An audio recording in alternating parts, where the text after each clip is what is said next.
to flee in the last 2 weeks, according to the United Nations. The M23 has continued to make notable gains. Colombia's government is reinstating arrest warrants for the leadership of the country's largest rebel group, citing attacks on civilians amid a violent territorial conflict with dissident guerrillas over control of a coca-producing region near the Venezuelan border. Steve Bannon is pushing for a more combative legal team to defend him in his upcoming trial on charges of defrauding donors to an online fundraiser for a border wall between the U.S. and Mexico. Bannon made his case during a court hearing on Wednesday. A New York esthetician has been arrested for allegedly purchasing counterfeit Botox from China and administering it to patients without proper licensing, federal prosecutors announced. Joey Grant Luther, 54, faces allegations of wire fraud.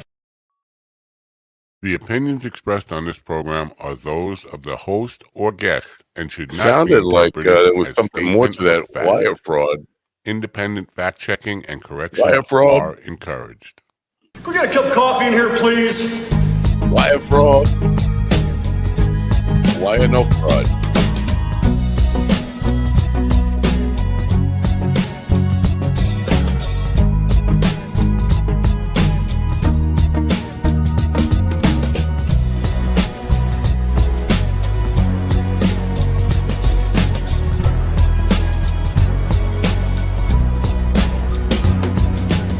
Damn good coffee and hot.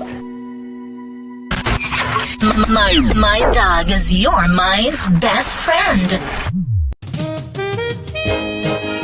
Oh, look, it's Tim Pool. I am Tim Pool. My dog is your mind's best friend.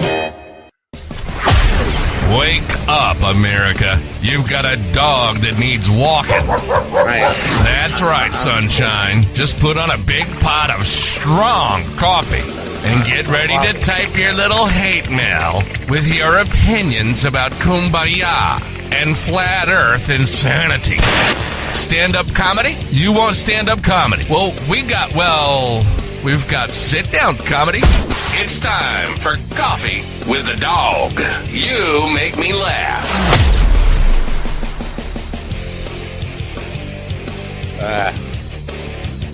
Tim Pool doesn't make a lot of people laugh.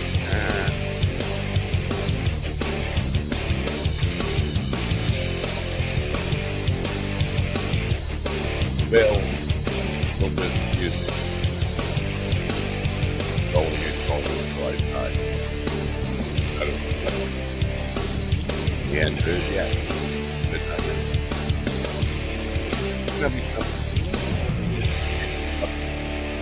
Good morning, folks. I don't think it is. Good morning. It's Friday, January 24th, 2025. The big day for the dogs. They're on their way to New York. Looks like Steven is with me somewhere. He's in like a no-tell motel getting his ass pumped by some strange dude he met at Ace Hardware. He should be joining me in a little bit. GD says he'll be here at 10. I'm like, why, man? You guys, you're commuting. We get it. You don't do it while you're commuting. Ron is somewhere in the ether. So he might call in. Who knows? We have a show for you today that is inspirational. First of all, we have me, Tim Pool, and who gets more inspirational than that? But also we have Tim Bubs Ellison, who's been with us before, who seems to think that I gave him good advice about his comedy career. Well, that's a sure sign that you're headed for failure. Abandon all advice you think I gave. I don't give advice. I actually, anytime I make or say anything, this isn't advice. Don't do anything based on what this knucklehead tells you about show business, especially comedy. The only real advice I would have is be funny. Just be funny. If you're funny, you'll be successful in comedy. That's the way it works. That much I know. The rest of it, jeez. So Tim Bubs Ellison was scheduled in the first hour. I'm just fixing my Tim Pool hat because I don't want people to know I'm bald. You can't know I'm bald. I'm rich, but I'm not bald. I'm rich, but I can't afford hair plugs or a toupee or just somebody else to be on camera for me. That's what I would do. If I was uber rich, I would just hire some really good male model to say they were Matt Napo and do a show every day. Hour 2, we have Brett Terhart.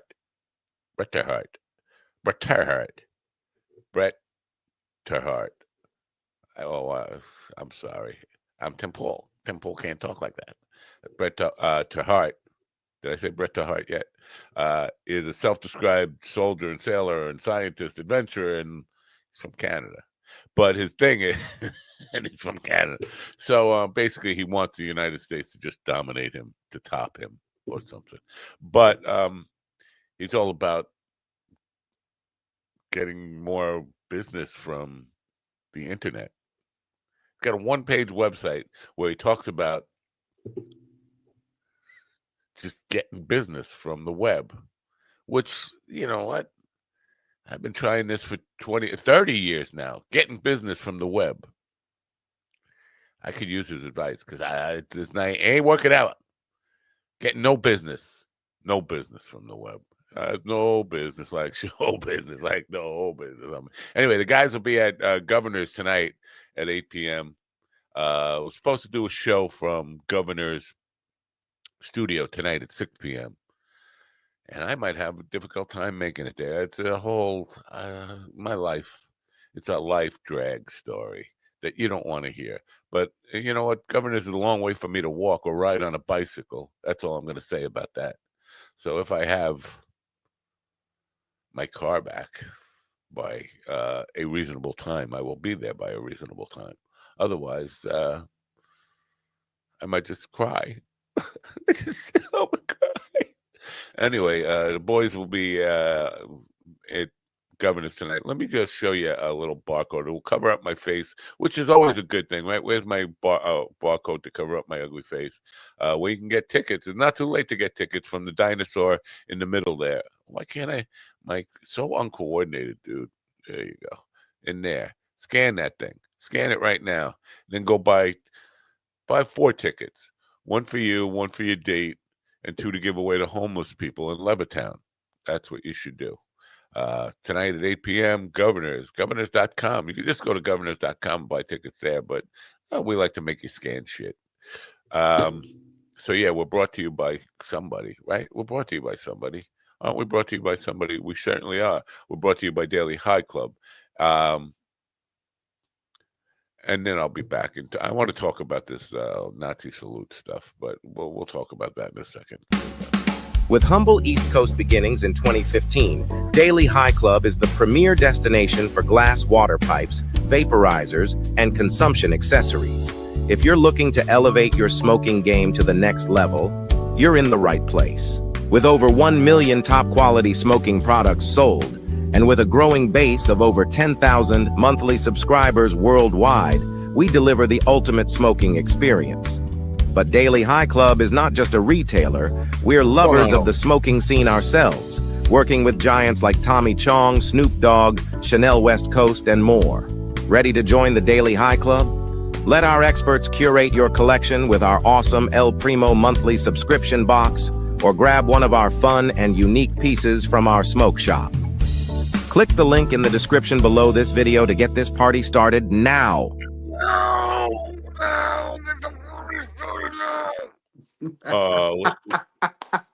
Good morning. Yeah, don't talk before I introduce you. You confuse the people on the radio. They're like, "What was that?" His voice just got high and gay sounding. We don't want them. Ladies and gentlemen, in the room with me right now is a man who is such a trooper that he is willing to come on the show while he's getting his ass pumped full of cum in a no-tell motel on Long Island somewhere. Right now, are you on Long Island? No, I am at my buddy Glenn's house in Lewisburg, Pennsylvania. I'm about 3 hours away. Oh, Glenn, he's not ashamed to bring you to his house. Well, you didn't go to a no-tell motel with him. No. I told you guys on the way here, I am a high-class whore. I don't do truck stops. I don't do no-tell motels. You bring me home, and you do me in the bed that your wife sleeps in. Oh, he's married?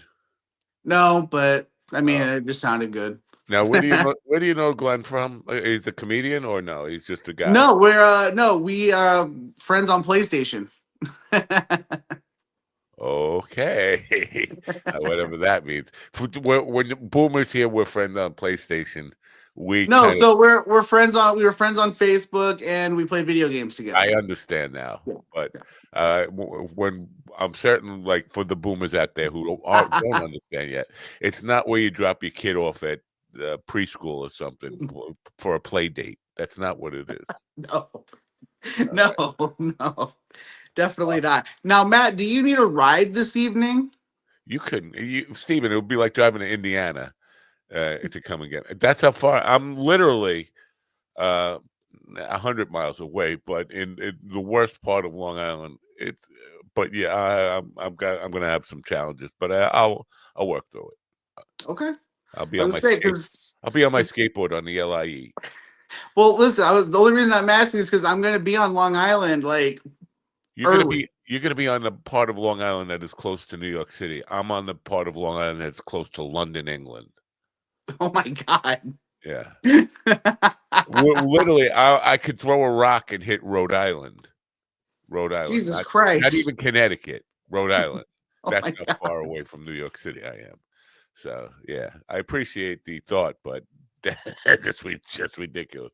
People don't understand the name Long Island. It's not Short Island. It's not even mid-size island. It's Long Island. No, I get it because once I looked at because I was kind of planning my route, trying to see if I could get around going through New York City, which I can't, without going through like Philadelphia. But I was trying to plan my route, and yeah, Long Island's fucking massive.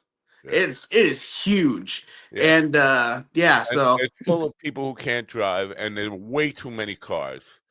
So traffic is always a nightmare. No matter, there's only 3 roads that lead east and west, and all 3 of them are clogged up completely. So it's just a nightmare. I don't know why I still live here. I know why I still live here because I'm married to a woman who has roots here and doesn't want to leave here. I mean, that makes sense. But I will be leaving you about halfway through, though, so we can hit the road because according to traffic reports, traffic's at a standstill right through New York City. So, how far away are you now? Where are you? I am in Lewisburg, Pennsylvania, about 3 hours and 40 minutes away. Now, Tim Bubbs Ellison was already here. I don't know what we could have said that scared him away. Oh no, he's coming back now. Okay. He's having maybe some connectivity issues or something like that. We'll bring him in a second. I'm really beside myself with the see me? I'm right there. Beside myself. The Elon Musk stuff. Oh. Now you saw it live, and your immediate reaction was that's a Nazi salute. 100%. People who are not recognizing it as a Nazi salute and trying to compare other pictures of anybody who ever raised their right arm and saying, see, that's a Nazi salute. But if you just do this, that's not a Nazi salute. If you do, that's a Nazi salute. Listen, not only was it okay, not only did he do that, but he grunted when he threw that hand up. Right. That was with force, with passion. That was not an accident. Okay, I understand that he's autistic. Okay, he's a little neurospicy. I get that. Cool. That you don't get permission to shoot shit into space if you can't tell the difference between a Nazi salute and pouring your heart out to your crowd. Okay, just saying. And, you're going to compare him to, like, say, AOC raising her arm like this in a still picture. God. Like, hold on a second. Let's get the context. Even if you didn't see how the obvious that Nazi salute was, but take the context of he was instrumental in getting that Madison Square Garden rally that was in honor of the original 1934 America First Nazi rally in Madison Square Garden. It was to honor that. He had supported the Nazis in Germany, the AFD party or whatever the hell they are. Mm-hmm. His grandfather and grandmother were Canadian Nazis. They were part of the Canadian Nazi his mother still advocates a lot of those ideas. He's from apartheid South Africa. He is with the people that have no problem standing with Nazis and use the Nazis to their own good. And then you have people who are self-avowed Nazis. Nick Fuentes coming out and saying, "I love that energy. Finally, we're getting real people who are on our side, and they're coming out and not ashamed to say it." You know what? All that context makes that a little different from all these people you're seeing who was there. Yeah, it was this guy. When I remember when he was this guy. Oh, you're a Nazi. Now look, pouring my heart out to you. My heart goes out to you. Yeah. My heart goes out to you. He's a double Nazi. No, he went. He full the whole thing, man. It was so like my reaction when I recorded it was the second time seeing it, but that's exactly the energy I felt when I saw the first. I was like, "What the fuck? Did he just?" And then he did it 2 more times, Right. and I'm like, "What are you doing?" Yeah. Oh. But here's the bigger issue is I'm just so sick of every time one of these people does something that is so overtly obvious or says something that is so overtly obvious, they come back and say, well, it's not what you thought you saw. It's not what you thought you heard. Everything is not what you perceived it to be. It was a joke. It wasn't a joke. It was to own the libs. It wasn't to own the libs. What? How many times can you just make excuses for what? Just come out and own it. Yeah. I mean, the only I would love to hear the excuses when he comes out with a swastika on his arm. It's not a swastika. It's an X that got broken. No, it's a Buddhist peace symbol. No, motherfucker, you're wearing a swastika. Like, stop it. I want this Reverend Bishop, whatever, Bud. I want this moment to be remembered because they're gonna just move on from it. But it's really, really important to not let it move on because they're showing their hypocrisy so deeply that the words "have mercy on people who are afraid" triggered them into, God, that's radical leftist stuff. She needs to apologize for saying "have mercy" on people who How fucked up is our world where those words can possibly upset somebody? Yeah. Well, It's I could see it's who gross. the Romans got upset by that. So it's just like we're reliving history again. People have long equated Trump with Hitler. I equate him with Nero. He's got the Nero energy. He's willing to burn it all down and just enjoy the process of just seeing how much damage you can create. Somebody said, well, I forget what they said this morning, but my reply, I remember, was that the media loves the chaos he creates, the negative attention he incites, and that's why we will never get rid of him. The media just loves him just that much. Just moving on. But Kevin Sorbo, the Dude, oh my god. Man, oh my god. I fuck with him as much as I can on X. I hate that man. He just spouts so much hate and garbage and fucking anti-vax and this and flat earth that and just Well, the reason I brought him up is he's planning on doing a new movie called Stephen the Sitcom Ortiz biography. I will fuck him in his ass dry. I don't care. I don't give a fuck. Now he says the Bible is very clear on who's supposed to lead the church. Now I've been watching The Chosen a lot, and the Chosen is a story about Christ, and the Pharisees and the hierarchy of the Jewish church at the time, and it's full of. The Torah is full of contradictions. The book is full of contradictions, and it's how we interpret it. And so the Bible is very clear on who's supposed to lead the church. The interpretations of all those scriptures have changed over the years. And you know what? That's just a bigoted thing. You know what? If she would have came out pro-Trump, he would not be, just kissing Trump's ass. He would not be saying there's a problem with a woman leading the church. He's just concerned because she talked about the words that Jesus said, and that really triggers him. Tim Bubbs Ellison is with us. He's a guy who's been here before, and I think he might be from Texas. The only reason I'm saying he might be from Texas is because of the Bubs. I mean, New York. There's no Bubs in New York.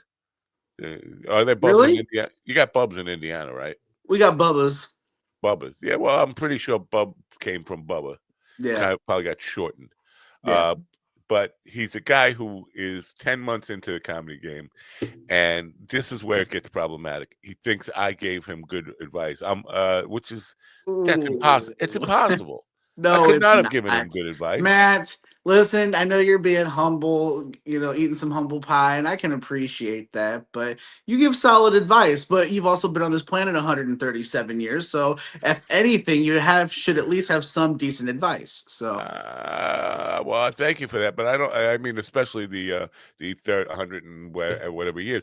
But no, in comedy, listen, I have one piece of advice: be funny. If you are funny, you will be successful. It may take a while. You keep being funny, keep working at it, all those kind of things. But I think the advice I gave him was about the camera angle, because if I remember correctly, he was doing an open mic, and the guy who was running the open mic had a shot from backstage. So you see the back of his head at the beginning, and then you I just think I hear him, remember that. Yeah. and you see the curtain on it. Well, he's changed his angle, but that's not really comedy career advice. Anyway, he's here now. Let's say hello to Tim Bub Ellison. Good morning, Tim. How are you? Go Bub. Hey guys, how's it going? What's up, man? How's it? It's going. For me, it's not really going. It's staying, but hopefully it'll get going. For for Steven, it's kind of parked and gonna get going again. So Here momentarily, yeah. Yeah. All right. So Tim, I'm sorry that you took whatever I said as advice, because it's not meant to be advice. Because all I know, really, again, is two things: is be funny and keep doing it, and work hard at it, and apply it, and that's it. That's as far as my advice goes. So what's new with you? Are you hosting an open mic of your own now? Oh yeah, a lot has changed in 10 months, and I got to correct you. You did give me some pretty solid advice that has panned out very well. Like You what? told me that you told me don't try to push it too hard. Get your jokes tight, and then start looking for opportunities. I'm not gonna lie to you. When I came on this podcast last time, you guys were kind of looking at me like, how are you on this? And then Oh you guys no, sort of no. just You read took that pity, wrong. and We it was have had awesome. we have had people who've never actually done it who called themselves. They've never even gone to an open mic. Oh yeah. One or two of them, but Oh, gotcha. so we're used to novices and people who definitely think it's going to be easy. Think it's going to be an easy ride. Everybody, it's all you do is stand up there and make people laugh. It's easy. I could do it in my living room. It's a different story. But no, so there's no judgment here really on that stuff. It's just kind of like understanding where you're at, trying to get a feel for where you're at, and then kind of understand how we can help you move forward from there. And one of the ways is I suggested to dress up like Tim Pool and put on a silly hat and a silly voice, and then everybody will love you. Right? So where are you? You're in Texas? No. That was funny. I'm actually on the opposite side of the country. I'm in north Wisconsin. Oh, and they have Bubs in North Wisconsin. Bubs makes sense in Wisconsin. It makes sense. This actually came around from my wife making fun of me. She used to call me Tiny Tim, and then it was Tiny Bubbles, and then it was just Bubbles. Wow, that's totally not what I was thinking. She took mercy and shortened to Bubs. Now we I know brought it's up. hard to tell. Do you know who Don Ho is? You don't, do you? You're too young for Don Ho. Because we No. were talking about Don Ho the other day, and his big song was "Tiny Bubbles." Your wife must know it. Why would she go there without knowing that song? Because she just likes making fun of me. It's one of her favorite things. My wife too. It's one of her favorite pastimes. One of her favorite kinks is to dress up like herself and just be super mean. Right. So yeah, it's great. I love it. That's a very popular kink, I think. Oh yeah. So now the open mic, what night is it on? Is it it's an early weeknight, like Monday, Tuesday, Monday? I do the first Monday of every month at a local bar here. It's called the Country Bar. They were gracious enough to let us host. I teamed up with a guy that does karaoke, main event karaoke. Quick shout out, but So he runs all the tech, and I just host. And Oh, that's um, beautiful. That's yeah, beautiful. we've got comics coming out of the woodwork. It's been amazing, really. Are there a lot of cowboy hats in the audience? A country bar? No, a lot of trucker hats. A lot of these. Oh, We yeah. don't Well, we don't do a that's lot of okay. cowboy up here. Yeah, that's interesting because here on Long Island, New York, everybody, guys who have never seen a cow, never seen a horse, uh, they they have to go out and buy a cowboy hat if they're into country music, and especially if they're going to a country bar. It's like, oh You yeah, know, that's so weird because I'm a huge country music fan. I've never owned a cowboy hat. yeah. Yeah, I Nope. feel like that would get you bullied pretty good around here unless you're actually doing cowboy stuff. Yeah, that would definitely like get you kicked in the nuts here. If you don't have a farm or if you don't have a farm and you're not doing cowboy shit, you're See, in and my day we would have been called the F word, is what you would Yeah. have been called. yeah, Ironically, my father-in-law is a real deal cowboy. Probably one of the toughest guys I've ever met. True See, story, he rode a bull and a horse at the same time. see, That happened. ironically, I used to be a cowboy. Really? no, Matt, listen, whatever you did at the gay bar, I don't think we can call that being a Well, cowboy. here's the quick because I want to keep this about Tim. But I was a runaway, and put myself through high school in Florida, and then I went out to New Mexico, still broke, poor, kid, and the only way to pay my way through college was to work on a cattle ranch.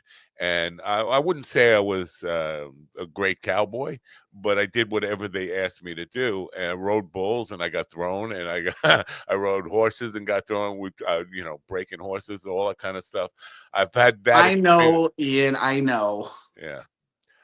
What is the insane? Was Ian saying something? I borrowed a Bo Burnham joke. Oh. Oh, Um, Yeah. Oh, look, Queen Elizabeth is in the chat room. How about that? They're nice. Yes. Yeah. right So, on. Tim, let's get ugly here. Are you a political person? Do I, you do any? I actually turned the news off in 2013, haven't turned it on. I heard there was an election or something like that, but Yeah. I stay So, out of that nonsense. in the comedy unit, you're staying away from any political commentary at all? I actually have one bit kind of about how I wish we didn't have a two-party system, and then I compare it to my daughter not liking vegetables. But other Right. than that, no, I don't go left, right, Uh, center. I all right. just Well, live in the good for woods. you, but it seems like impossible because you can't talk about anything with somebody finding a political uh, angle on it. You can talk about vegetables and still we will find a political angle on it. Oh, what are you, a radical lefty, or what are you, a vegan? I Whatever. got a special power for that though. I'm Yeah. I'm deaf, brother. I got to wear hearing aids, which I can't wear on stage, so I can't hear what they're saying anyway. Me too. I'm deaf. Still, it penetrates though. Um, yeah. Me So too. yeah, good for you though. You're trying to stay away from that in comedy. Now, what do you do? Are you a storyteller? You're a joke writer. What do you do? It's all stories. Because if I didn't tell stories, I wouldn't remember my jokes. So Okay. yeah, it's all stories from my life, childhood, obviously wildly modified because my life's not that funny, but Yeah. yeah, no, I'm big time storyteller. So now, not and again, this is not advice. This is not. It's definitely not criticism. But I noticed that you come up and you do what a lot of comedians do. Even very successful comedians do this. They put a little piece of paper on a bar stool there next to their water or beer or whatever they're drinking, and that's kind of like a bullet point cheat sheet.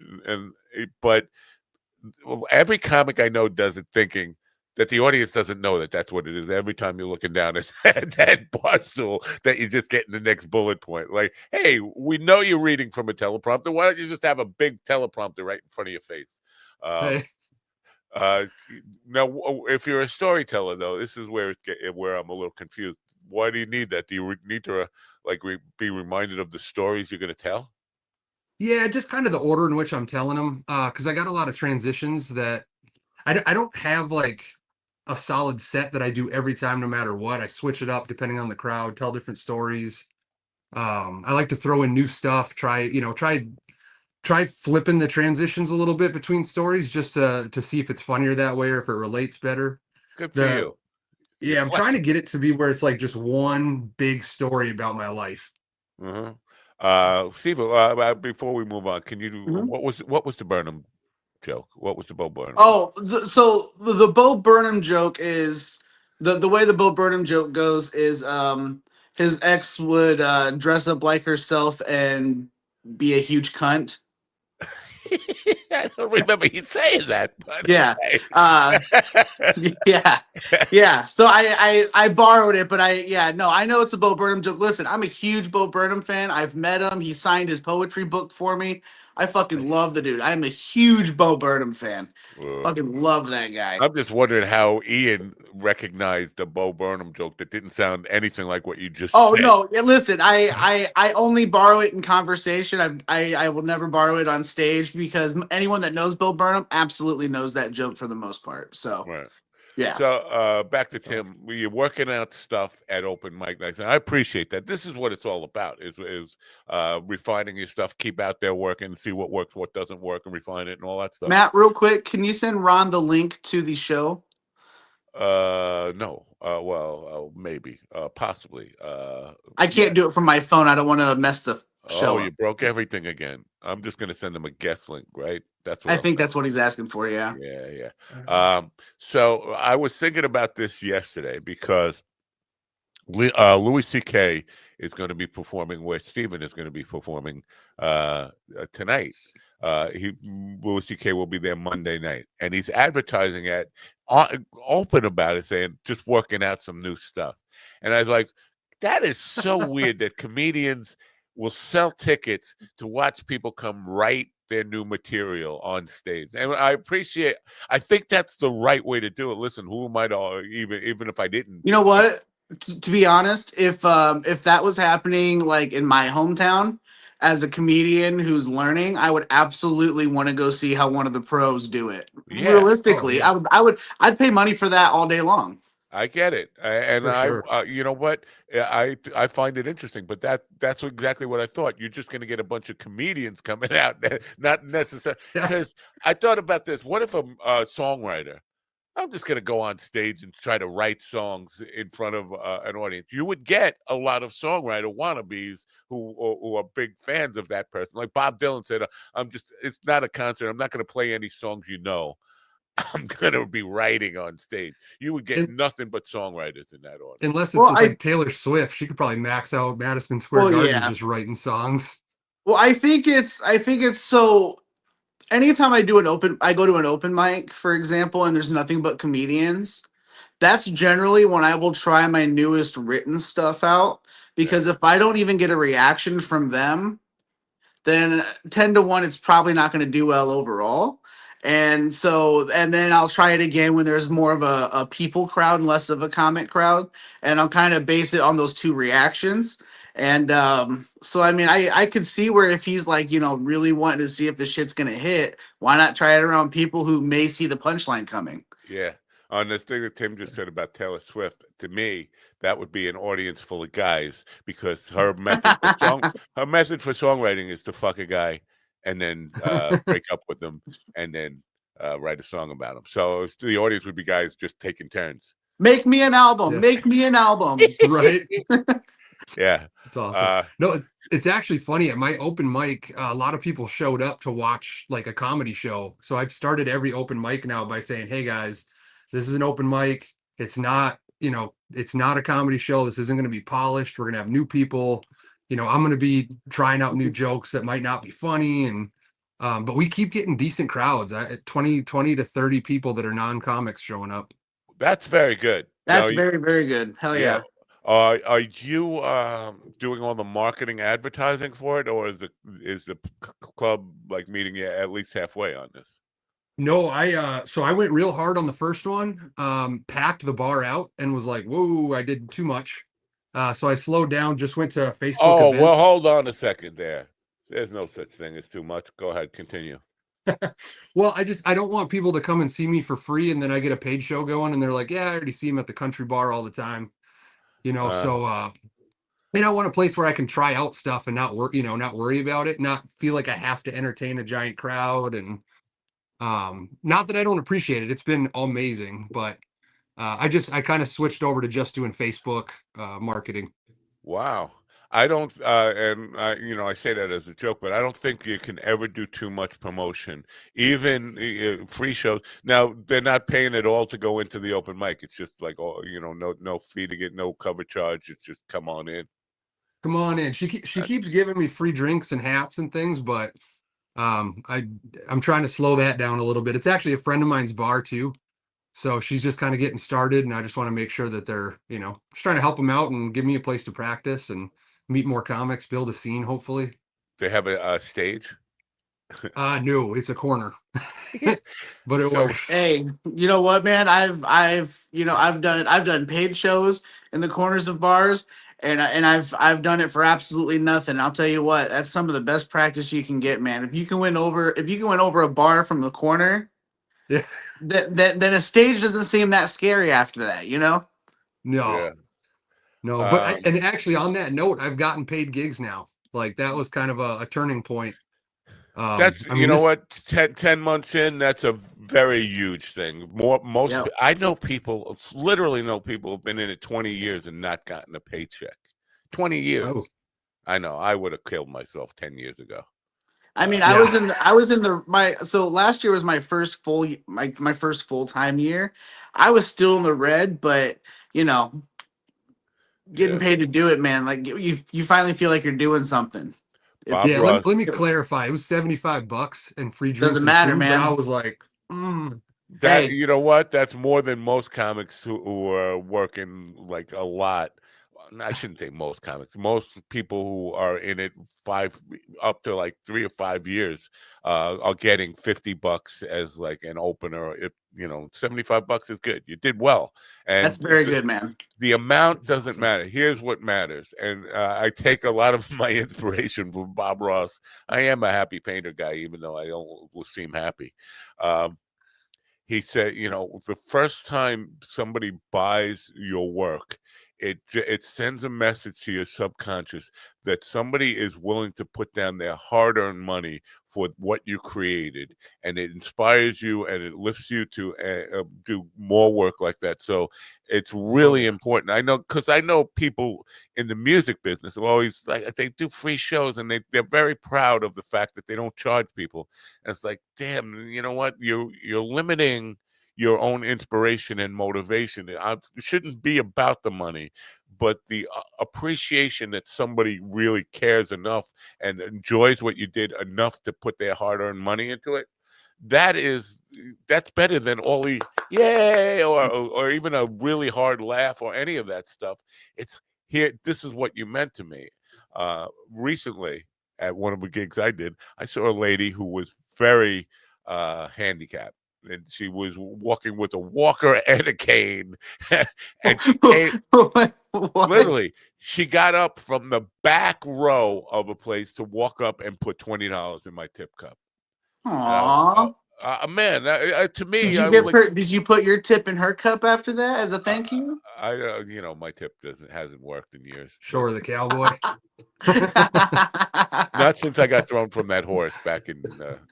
Anyway, back to Tim. Now, I'm curious, because do people, when you're getting started, this is what the curiosity is.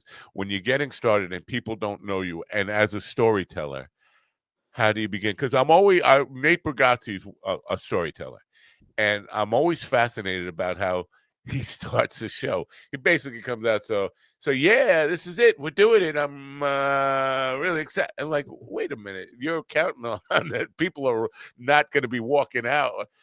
You're getting started. Do you have a plan each time you go out there? And because you're basically working for people who you haven't established yourself yet, that they know who you are, and then you got right into stories about your life without them having any context about who you are. How do you get started? So I got a couple of short jokes that just sort of make the audience fall in love with me. Or at least that's the perception I get. So I get that little bit of like, oh, we like this guy. So then when I'm telling the jokes about some of my character flaws and terrible things that I've done in my life, it's, they're a little bit more accepting. Oh, we want to hear about terrible things you've done. They don't even have to be jokes. Let's see. Have you been in the motel that Steven stayed at last night with this strange guy, Glenn? No, no, but I did harass a boss that I had from age 14 until he died at 37. Oh, that's Yeah, good. very, very petty. He earned it. He earned it. But that's one Uh, of my favorite bits to tell because it kind of turns the audience on me a little bit. oh, so you're a dark humor guy. You're throwing some death in there, death and dying. I love that. I'm a big death and dying fan. Uh, yeah, but it's always interesting to me. Like, who are your influences as far as a typical fucking? I hate this question, but as storytellers go, Nate is one of the people I think about. There's not like a lot of these storytellers, life storytellers, that are out there anymore. It's more like observational humor, people talking about movies, people talking about pop culture, people talking about politics, all that kind of stuff. You don't see a lot of, real life storytellers anymore that I can see. Who influenced you? Yeah, I mean, you nailed it, man. Nate Bargatze, Dusty Slay, Aaron Weber. Kind I of just forgot going about right down the Dusty. Nate Land crew, but trying to think off the top of my head here. Yeah, no, you did. That's enough right there. I mean, first of all, you say, how do you say Bugatti, Gucci, I think Bugatti? it's Bergazzi.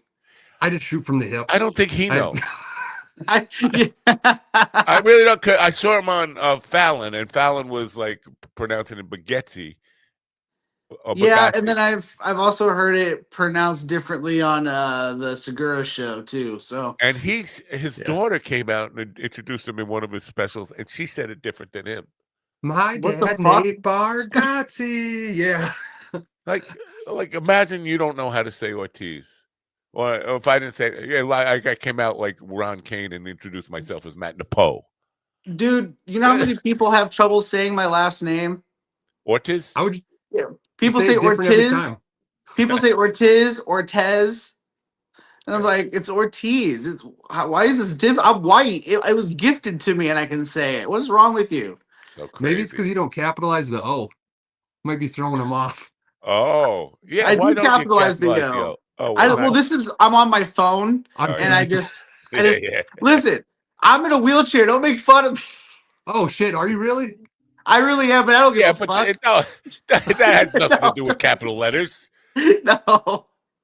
Dude, that's another one of my specialties is putting my foot right in my mouth. I did a whole bit on Oh wow, so your feet work enough to put them in your mouth, huh? Wow. They get all the way up there. I can give you some training tips. No. Yeah. Okay. Wow. I can't walk, but I'll kick your ass, bubs. Oh. No, I'm just kidding. The country bar, is it handicap accessible? You got a ramp there. You got. Yes. It is handicapped. I had to think about that for a second though, because not every place around here is. Most places aren't. It's okay. Yeah. What did they say? They say Tim Loss. Oh, I guess his name is. They say Loosed or Lose, Louse. It's nuts what you get. Oh, he's in Vegas.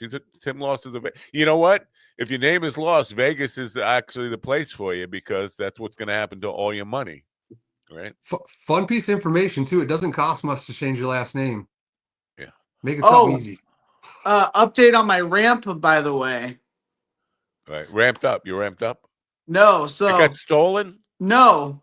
So come to find out, it was brought to my house and was set next to my garage and is buried under the snow. I didn't know that.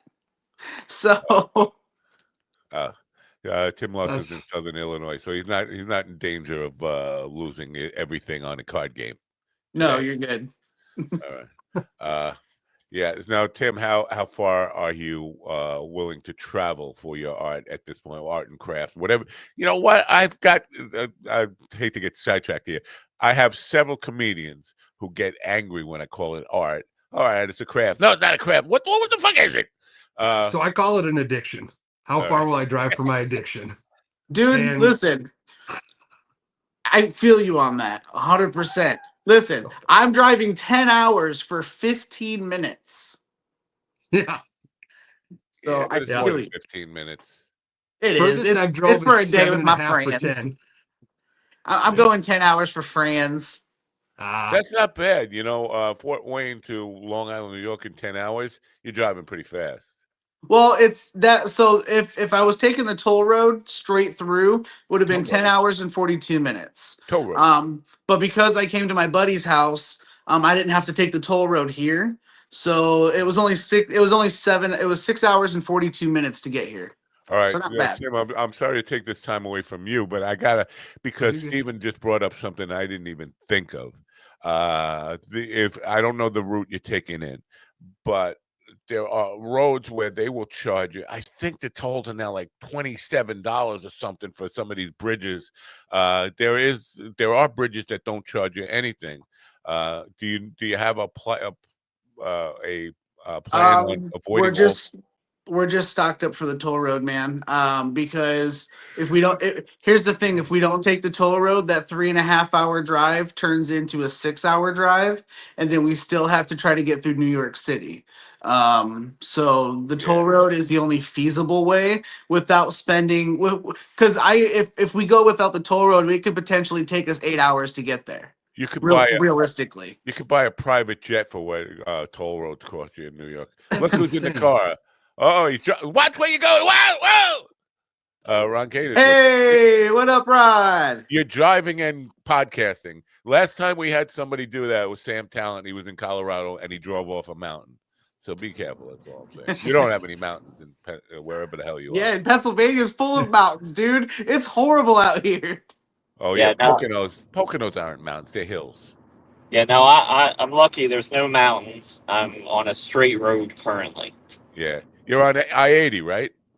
I'm on 78 right now. Oh, now are you going to be hitting tolls? Because I was just having a talk with Steven about avoiding the New York tolls because they will bankrupt you. Yeah, the toll I'm going to hit, I guess, is for the George Washington Bridge. Oof. You're going through Jersey. Oh yeah, I forgot you're coming that way. Yeah. I would, if I. No, never mind. I was going to say I would go through Staten Island, but then you're going to hit the whatever. Yeah, no, I'm prepared for it, so it's going this way is the easiest way, and I'd rather just pay that overpriced toll across the bridge. It's got like $13 in tolls. That's yeah, all. that's what I looked up. I looked it up for me too. It's a total of like $20 all the way through. Somehow that doesn't. Why do they get me for like 27? And I'm just a little. I'm a regular resident. You know why? Because I have that thing, and it does. I go through, and it just the sensor just picks up my license plate, and boom, I get it in the mail. We just took $100 out of your checking account. Oh, look, Ron went black. Yeah. So Tim, the question was, how far are you willing to travel for your art and craft and to do what you do? Addiction, literally wherever the show's at. If somebody called me up and said, "Hey, I got a spot in Atlanta, Georgia for you," if it was enough time or enough shows, or I'd be in my car right now. Are you guys are you part of the what is it? The John Lockins group on Facebook, the Working Comics group. I got to So- but he's in Georgia, and he always has shows where paid shows that he puts out there for people. You got to send. So in order to get on any of those shows, you do have to go out there and make some open mic appearances first. Yeah. For John Lockins stuff. Uh-huh. I wasn't But aware I of mean, that. truthfully, short of my open mic, my closest show has been about an hour away. I got into the local casino up here. I'll be like a regular-ish host for them. That's big, man. That's awesome. That's awesome. Yeah. That blew my mind. They just gave me the tryout and they liked it. I'll be right back. That's awesome. All right, Yeah, don't hit anything. We're getting a casino. You just killed a kid. They just approved a casino in Fort Wayne. So nice. I'm hoping to capitalize on that. So yeah, that's big, man. If you can get your foot in the door, because then at some point they're gonna get some bigger names in there. You're gonna host for them, make an impression. You know. I'm hoping they work with Bonkers right now, so it's all like Bonkers headliners and features and stuff. So I got to meet a couple of those folks at the last one, and hopefully I can start getting on some of that. And I'm just trying to find because Sounds like you're making the right moves, man. I mean, like sounds like you're in a pretty sweet spot where you're at. So Ron just ran over 2 kids But that's fine. They weren't really good, important kids anyway. They weren't going to be anybody. They were going to amount to nothing. So we don't care. Most do. I'm just trying to look up John's group here because it's important that people, because he does not just him, but the people who are part Well, of this I'm not show. saying all of the that might not be the case for all of the shows on there, but for the particular shows that I chose, they were like, well, it'd be cool for you to come down and see how Yeah, it but what's goes. the name of the group? I can't find the name of the group. It's I don't know because once I heard that, I can't just get down there for open mics. So Road Comics of America or something. Is that it? I think. Oh that's yeah. I'm a part of that group. Yeah, Road Comics of America. I'm actually an administrator, and I should have known that. But so you mentioned Georgia, and he does a lot of shows in Georgia, and I've seen them advertised as like $30 for it's like ridiculous money. So you're going to drive 1,000 miles for $30. I'd make a whole trip out of it, but no, I've applied for festivals down in Atlanta, Texas, a couple of them in Texas, Minneapolis, just wherever they'll give me a stage and strangers, I'm there, man. Exactly. Now, have you put together a demo reel that this is what, and I'm bringing a couple of cameras tonight not cameras. I'm bringing some video recording stuff to get these guys on tape, but I'm not going to be able to get, I don't think I'm going to be able to get a professional board recording and edit it up like I want to do. But if I can, I will. Do you have something like that you send out, like a press kit when you're sending out to festivals and stuff around the country? Yeah, I'm not gonna lie, it's pretty weak right now. But I'm working with a guy in town here. His name's Gage. He's into photography, videography, all that stuff. So he came and just recorded our open mic last week and sent me some of the products. He's a pretty talented guy. So I'm gonna be working with him to kind of get that leveled up a bit. Fucking hey! You just gave me an entrepreneurial idea because I have a guy who has got a podcast studio that's really, it's for 90 hours out of the week or 100 hours of the week is available, and he's looking to fill it up. I could, because I'm thinking the best way to do this is like a studio recorded tape where you're acting like you're doing your stand up. We superimpose the audience in there. We put them all in that and really make it look like a professional recording. And I could do that or for demo tapes for comedians, but they have to be in my live studio. But I think that's the way to go. I mean, really to produce it up well, to show what you can do in proper lighting, proper sound support, good video camera, good direction and all that. And having a coach say, no, take that part over again. It's a lot of work, but it's important to do that. And I would, again, this is not advice. Don't say, oh, you gave me good advice. But I would look for opportunities where you could do that where you are. Find somebody who's got a studio to really do up a professional demo tape. So funny story. I'm actually working on putting together a showcase. It probably won't be till the end of summer, but a lot of my comic friends around here they struggle with the same thing, getting good recordings, stuff like that. Yeah. So we've got a theater in town that has a full soundboard, the whole deal. And basically the idea would be we would share the cost to rent the space. Gage would kind of help us get the recordings. We could use their equipment to get solid audio, and then just encourage everybody to bring their friends. So we've got the friendliest audience, Yeah. As a producer, I want to see, so this is what Slaptail Squad is saying. As a producer, I want to see someone perform in front of an audience, not fabricated. But what I'm saying is you probably would. If I did it, I promise you would not know it was not in front of an audience. And that's the point I'm making. I don't think I could be funny in front of nobody. Like I need that crowd. I need that feedback. I need to see their face. I do as well. Yeah. That's my thing is if the smaller the crowd, the harder it is to kind of get that energy going, Oh yeah, I'd be flat. When I try to rehearse by myself and record I'm like, every time I watch it, I'm like, I should just quit doing this. The problem, why am I even trying? More often than not, is sound quality, and that's what I'm concerned about tonight. Is getting a board audio because I wouldn't expect comedians to kind of know this instinctively, but being in film and video for 35 years, sound is more important than the image almost every single time. People will turn away for bad sound instantly. If it doesn't sound good, I'm out. and that this Yeah. is we've seen this. Yeah, I completely agree with that because I've seen and I've heard like comedy albums with terrible audio where the audience sounds like hollow and almost echoey, and it sounds bad. So you're absolutely right. The sound does matter. Yeah. And not this is the other part of that. And with your karaoke guy producing your open mic night, you probably have a handle on this. But so many times in these comedy clubs, they don't hire a sound man. They hire a sound man to do setup. Okay, your mic is working.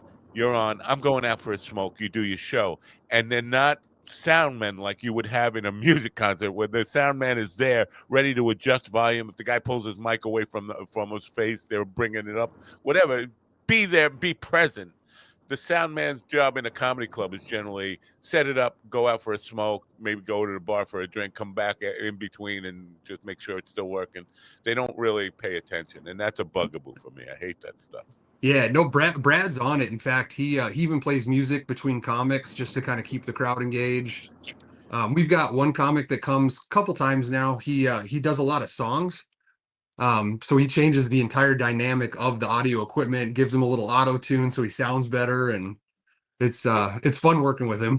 That brings up another good point here, and this is those lavalier mics, the clip-on mics, are very good, but the Bluetooth stuff can be a little tricky sometimes, depending on the place and all that stuff. And if you have too many assholes working with their Bluetooth in the room, they can fuck you up a little bit, like you. I did try a lapel mic, and the recording's great. You can hear my jokes awesome, but it sounds like I'm just talking to myself. You couldn't hear the crowd. I mean, it was. I was like, dang it. Yeah, you need a mix of both, and you know, I appreciate Slaptails as a producer, his perspective on this. You want it to feel real. You want to believe that it's there, but I do think editing and mixing this post mixing this sound and making sure you got a great demo tape that is really gonna be a best of both worlds. It has the energy of a live performance, but it's really produced well, and so you got to have he says you got to have a mic on the crowd. You got to mic the room, really have that room and be able to mix it in appropriately. Yeah. The other part is a one sheet. Do you guys all have a one sheet, or you know? Kind of.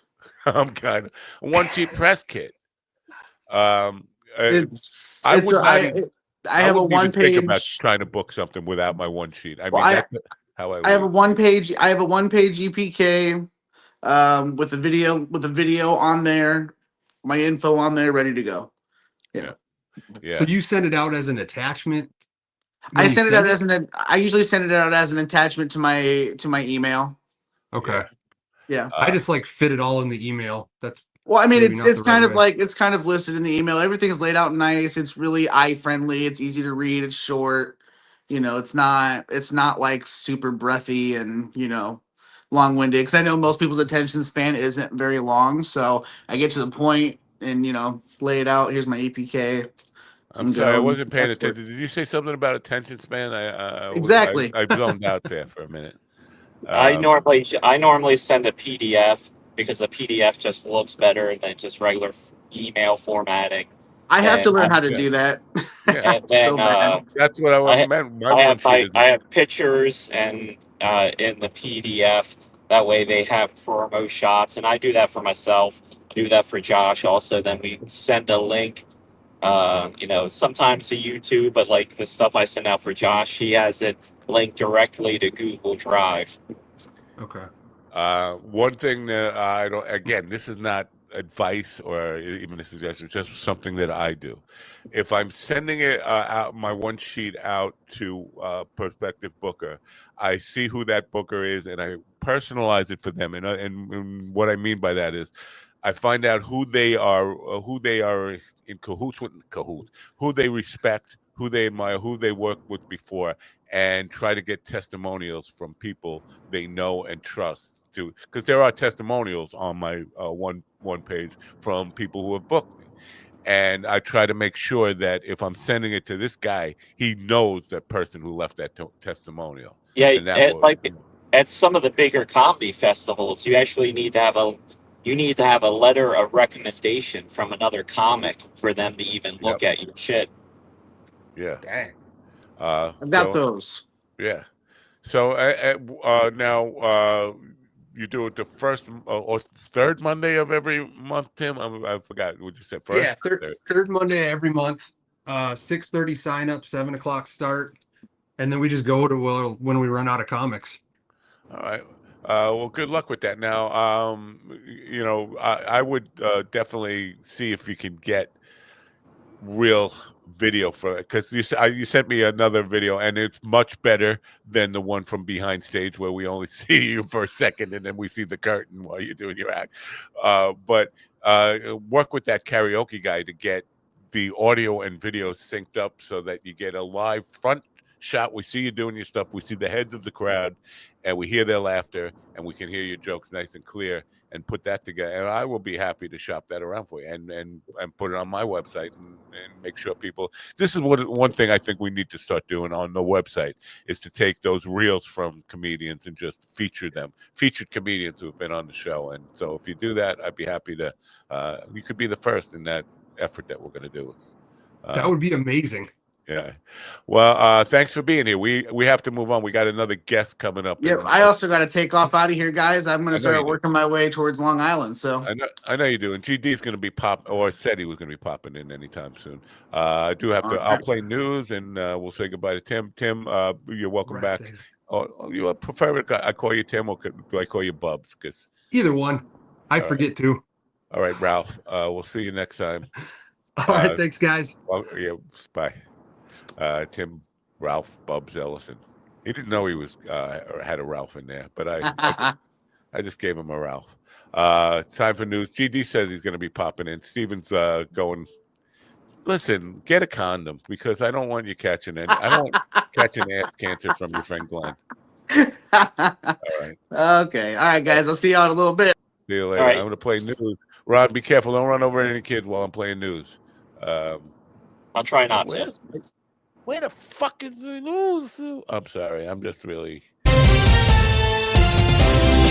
Steve Bannon is pushing for a more combative legal team to defend him in his upcoming trial on charges of defrauding donors to an online fundraiser for a border wall between the U.S. and Mexico. Bannon made his case during a court hearing on Wednesday. I've been the target of political persecution for years, and I need attorneys who will aggressively use every available strategy to fight this, Bannon said. He entered a not guilty plea in 2022 to allegations that he defrauded contributors to the We Build the Wall crowdfunding campaign. Liam White reporting. Colombia's government is reinstating arrest warrants for the leadership of the country's largest rebel group, citing attacks on civilians amid a violent territorial conflict with dissident guerrillas over control of a coca-producing region near the Venezuelan border. President Gustavo Petro's administration had paused these warrants in 2022 as part of an effort to broker peace with the National Liberation Army, or ELN, a group that has been engaged in armed insurgency for 6 decades.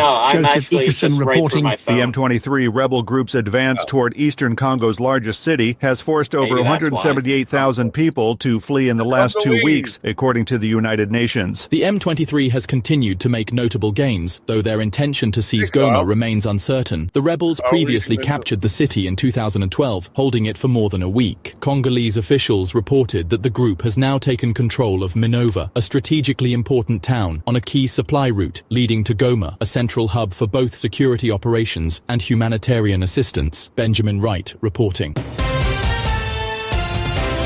This is the latest news headlines. President Donald Trump unveiled a new joint venture named Stargate, which aims to inject billions of dollars in private investments into artificial intelligence infrastructure across the United States. Oracle, SoftBank, and OpenAI announced their commitment to invest roughly $500 billion over the next 4 years as part of the initiative. Together, these world-leading technology giants are launching Stargate, Trump said during his first full day as president at a White House briefing. This new American enterprise OpenAI's will invest at least $500 billion. Kyle Norris reporting. A tragic fire claimed the lives of 2 children and 2 adults early Wednesday morning in a Kansas City, Missouri suburb where freezing temperatures compounded the devastation. The blaze, which broke out at around 6 a.m. at the Indy Ridge Apartments in Independence, left victims including 2 children, aged 3 and 8. Independence Fire Chief Jimmy Walker confirmed the deaths in a news conference, calling it a sad day for the community and emphasizing the need for solidarity during the aftermath. Lawrence Keller reporting. A New York esthetician has been arrested for allegedly purchasing counterfeit Botox from China and administering it to patients without proper licensing, federal prosecutors announced. Joey Grant Luther, 54, faces allegations of wire fraud, smuggling, and related offenses tied to importing counterfeit and misbranded drugs. Right, Luther operated JGL Aesthetics, a medical spa located in New York City's Hell's Kitchen neighborhood. Prosecutors noted that the Botox in question was not approved by the FDA. Kevin Sanders reporting. And that's the latest news headlines with Alan Edwards. Tim Loss is saying, personally, I think the fest circuit is predatory towards most comics. A lot of them are. There are only a few real worthy is a weird word, good comedy festivals that actually are in it for the art and for the craft of comedy. A lot of them are just out there to make a buck off of people who are desperate to get attention. It's not a great thing. Fine, you know what? I hate to be the guy who writes the these are the good ones, these are the bad ones list, but I have a few that I think are worthy of your time and investment, and a lot of them are just that. It's just predatory. So, do you get involved with that, Ron? I submit to festivals here and there, and it's like you're saying, you as a comic, you really got to decide, like, do you have a shot? Does it even seem like it's a decent festival? Because some of the ones you can tell they're like very put together, like haphazardly, and so those are bad because you could spend a small fortune just submitting to festivals. Yeah, and a lot of when the fees are going up and up every year. I'm seeing like it started like $15, $35, now $85, then $125. Like it's like they're StreamYarding people. Just keep every year the fees seem to go up and up, and basically what the fee gets you, and I hate this, is a rejection letter where you don't even know if they actually watched your tape or they kind of cast a check, send them the rejection letter. That's it. I hate that. Most festivals don't even send you that. Some do, but a lot of them don't even send you that. Yeah. Last year, I'm not going to out him because he was a friend. He's been on this program, but a festival producer, I applied because they do have like podcast things in the morning parts of the festival from a club, live podcast. And I applied to have us on there, and I paid the fee, and I didn't even get a response. And this is somebody I've been friends with for years and had him on the program, and been very supportive of his career. And then not I hate to out somebody like that, but it feels like total disrespect. Like, didn't you cashed my check? Obviously, you cashed my check. At least I deserve we've got enough podcasts or whatever your reason for not having us. Hate that stuff. Yeah, at least give me an explanation for why you're just taking my money. Yeah. Yes. Why like California Hank Moody would say, why you are raping me without even one drop of lube? I deserve a drop of lube. Yeah. That's all I'm saying. Now you guys are coming to town tonight, and I'm going to put up the one more time to see if we get people to buy some tickets. If you're in the New York area here, buy a ticket. I'm putting up the QR code here with the dinosaur in the middle for some unknown reason. But here's the thing. I never go to a show without having a nap before. And this goes back to my youth. It's not just because I'm old. I for some reason I got into a habit of thinking, I need to have my full energy, and I need to rest up before I even head out to the gig. You don't have an opportunity when you're driving to a gig like this. Does that matter to you at all? Does your show prep not include some meditation time, some downtime, some me time? That'll actually be while I'm driving, because like my wife is with me, but she's passed out already. Because once she gets in a car and you start driving, she's like out instantly. So what I'll do is I have my set list on my phone, and sometimes I'll run it or just do different jokes, or I got sets I'll listen to, so that way I have it in my head. Yeah, that's with me. Every gig I do is a good. I mean, minimum hour and a half to 2 hour drive anyway, and I have too much time to think about things. I think with us now is that guy Glenn who was fucking Steven in the motel room. He's here with us now. I guess he got done fucking Steven. Good morning, Glenn Stevens, fucking guy. Steven's in a different room. There's no one in this room. Oh. Where are you? Are you in New York? You're in Pennsylvania? I'm in Hicksville. I'm in Hicksville, y'all. That's I don't know why, but Hicksville seems to be the destination for comics coming to town who are performing at Governor's. It's not like right next door. If you look at the map, it looks like it's the closest place with the cheapest hotels, with a cluster of hotels. Yeah, okay. Because there's one like right across the street, I think. From there's it is an extended stay right across the street. Yeah, I'm staying in Mineola tonight. Mineola? Oh my God! That sounds like a lady part. Hey, you washed that Mineola before you put it in your mouth. Well, it's kind of like you got to rinse it off before you sit because it's a county seat. Yeah, Mineola is where the courthouse is, where I almost went to jail for 10 years for running a stop sign or something like that. For using the wrong name. For using the wrong name. For hearing the wrong name. Michael that's right, yeah. Yeah. Our next guest is here. How about that? Would that be Steven? What's with the head? No, Steven was in and out already. Steven did the in and out. Okay. No, our next guest is Brett Terhart. Brett Terhart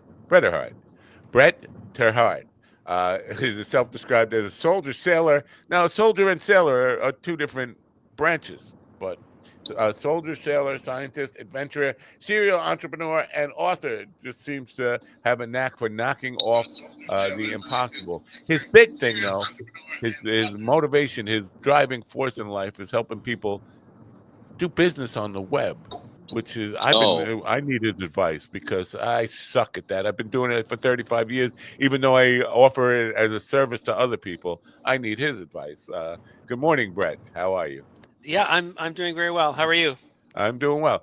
So tell me, I mean, all these things. The soldier and sailor part. Were you in the Army and Navy? No, I was in the Army. I wanted to be in the Navy, but I'm almost completely colorblind. So when it came time to get classified, they said, "Okay, Terhart, you have two choices. You can be in the Army or you can be in the Army." So you colorblind. You can't tell which of the guys on the top are black and which one's white. Well, yeah. Maybe not quite, but so yeah, I spent my time formerly in the Army, and then I became an academic. Tried to get on a boat to do some oceanographic research, and that was that wasn't going to happen. So I ended up sailing on my own hook, as it were. Now I have a URL going across the bottom. Bert Terhart. Bert, B-E-R-T, not B-U-R-T, T-E-R-H-A-R-T, now.com.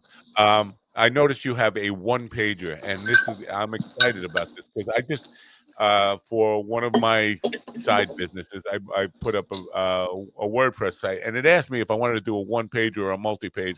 I'm used to multi-page, but after looking at yours, I was like, damn, this is the way to go. It's just it's very simple. But tell me about strategies about how you actually convert website visitors. Well, I mean, in this day and age, it's well, I shouldn't say in this day and age. It's never really changed. When Google started, they were very clear about how they were going to rank websites, and it struck a chord with me because at the time I was an academic, and the two guys who started it were basically academics, and the underlying philosophy was this: we're going to rank websites like scientific papers are ranked. So and they've actually been pretty open about what Google wants. So if you simply give Google what it wants, then Google will give you what you want. And there's been, everyone's trying to game the system all the time. Everyone's trying to find a shortcut. Everyone's thinking that they're a little bit smarter than Sergey, but that just isn't the case. So if you want to land in the conversation, in the middle of the conversation, if not at the very front of that conversation, when your ideal customer is asking, who do I buy from? And everyone asks that question online, then simply give Google what it wants across the board. And you cannot help but do better. And if you're not, and what I mean by doing better, if you don't rank in the top 3, then you're probably doing something a little bit wrong. But everybody can't be in the top 3. No, of course not, because everybody isn't giving Google what they want. Right. But if everybody, that's clear. But if everybody, I mean, there's got to be at least 5 people that know even if I'm not one of those 5, there's got to be at least 5 people who know what Google wants. So you say that this is where I want to go. You talk about what Google wants. Isn't Google a woman? And I mean by that I mean, doesn't Google change what it wants every 5 minutes?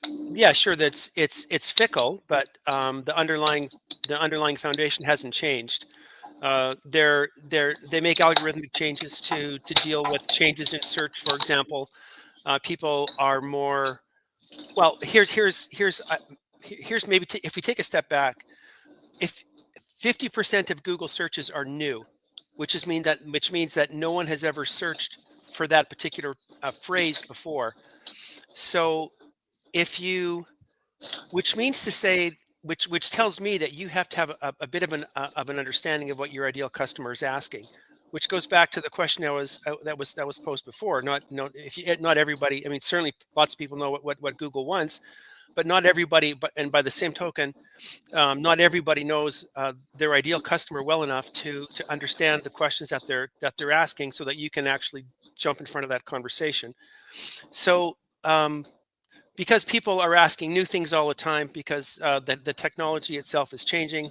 People ask the question, "Who do I buy from?"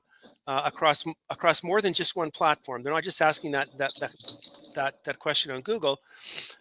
You can make sure that your search presence exists on all those platforms where your ideal customer exists.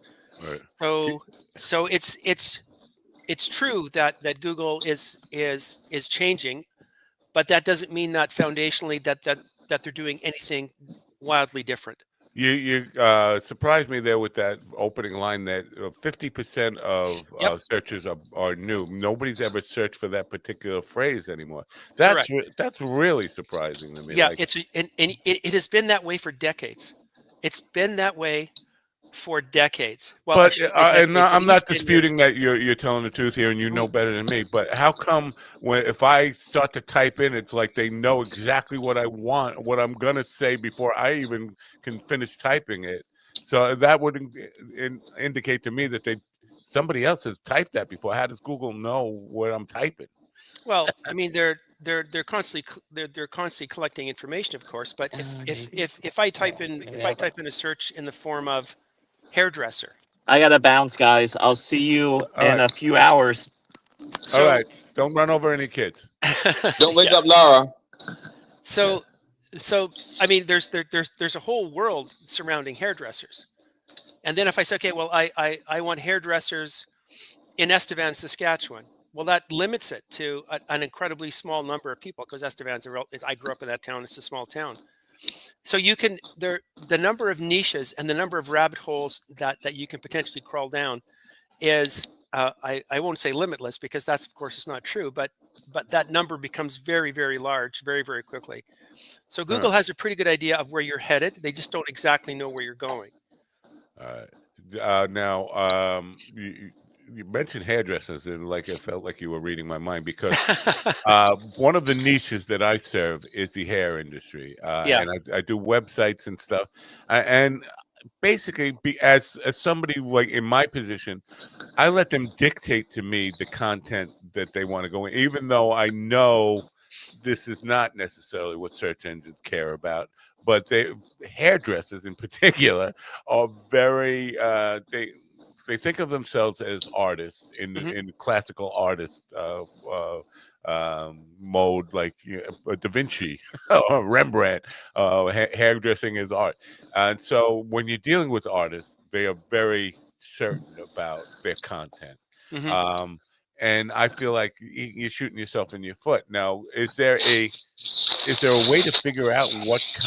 Because obviously I think this is what you do, but what content fits what niche, or is it basically you need the same elements no matter what your niche is? No, I think that every niche is different, and every business is different. I think one of the ways that we look at it is that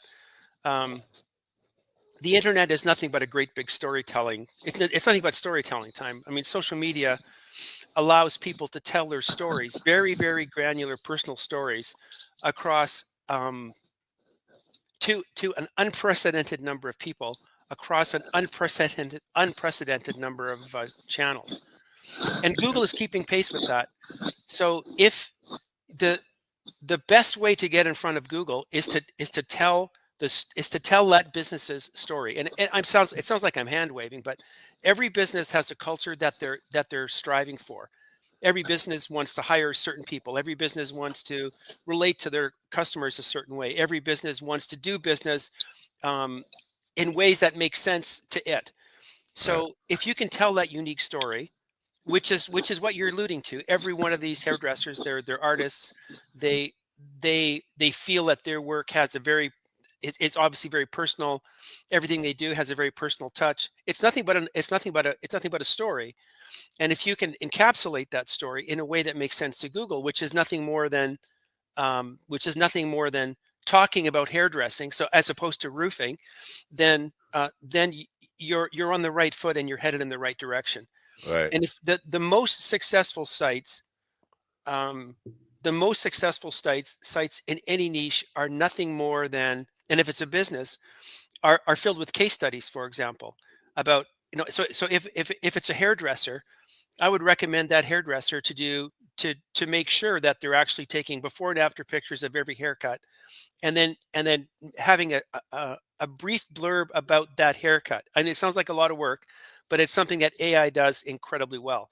Right. So and as like you said, because they're artists, every haircut tells a story. So we're back to the same thing over and over again.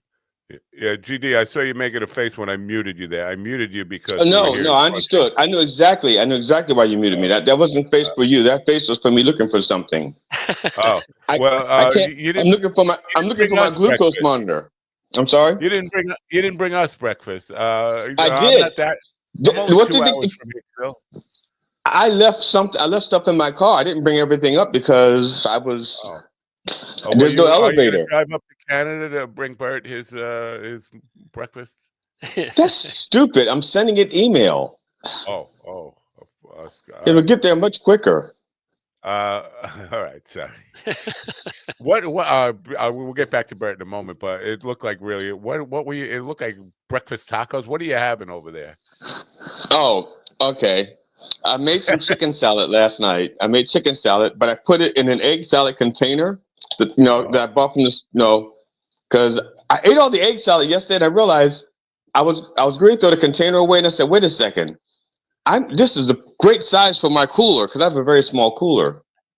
And so I saved it and I put chicken salad in it and then and crackers. Oh, you mean me and Bert?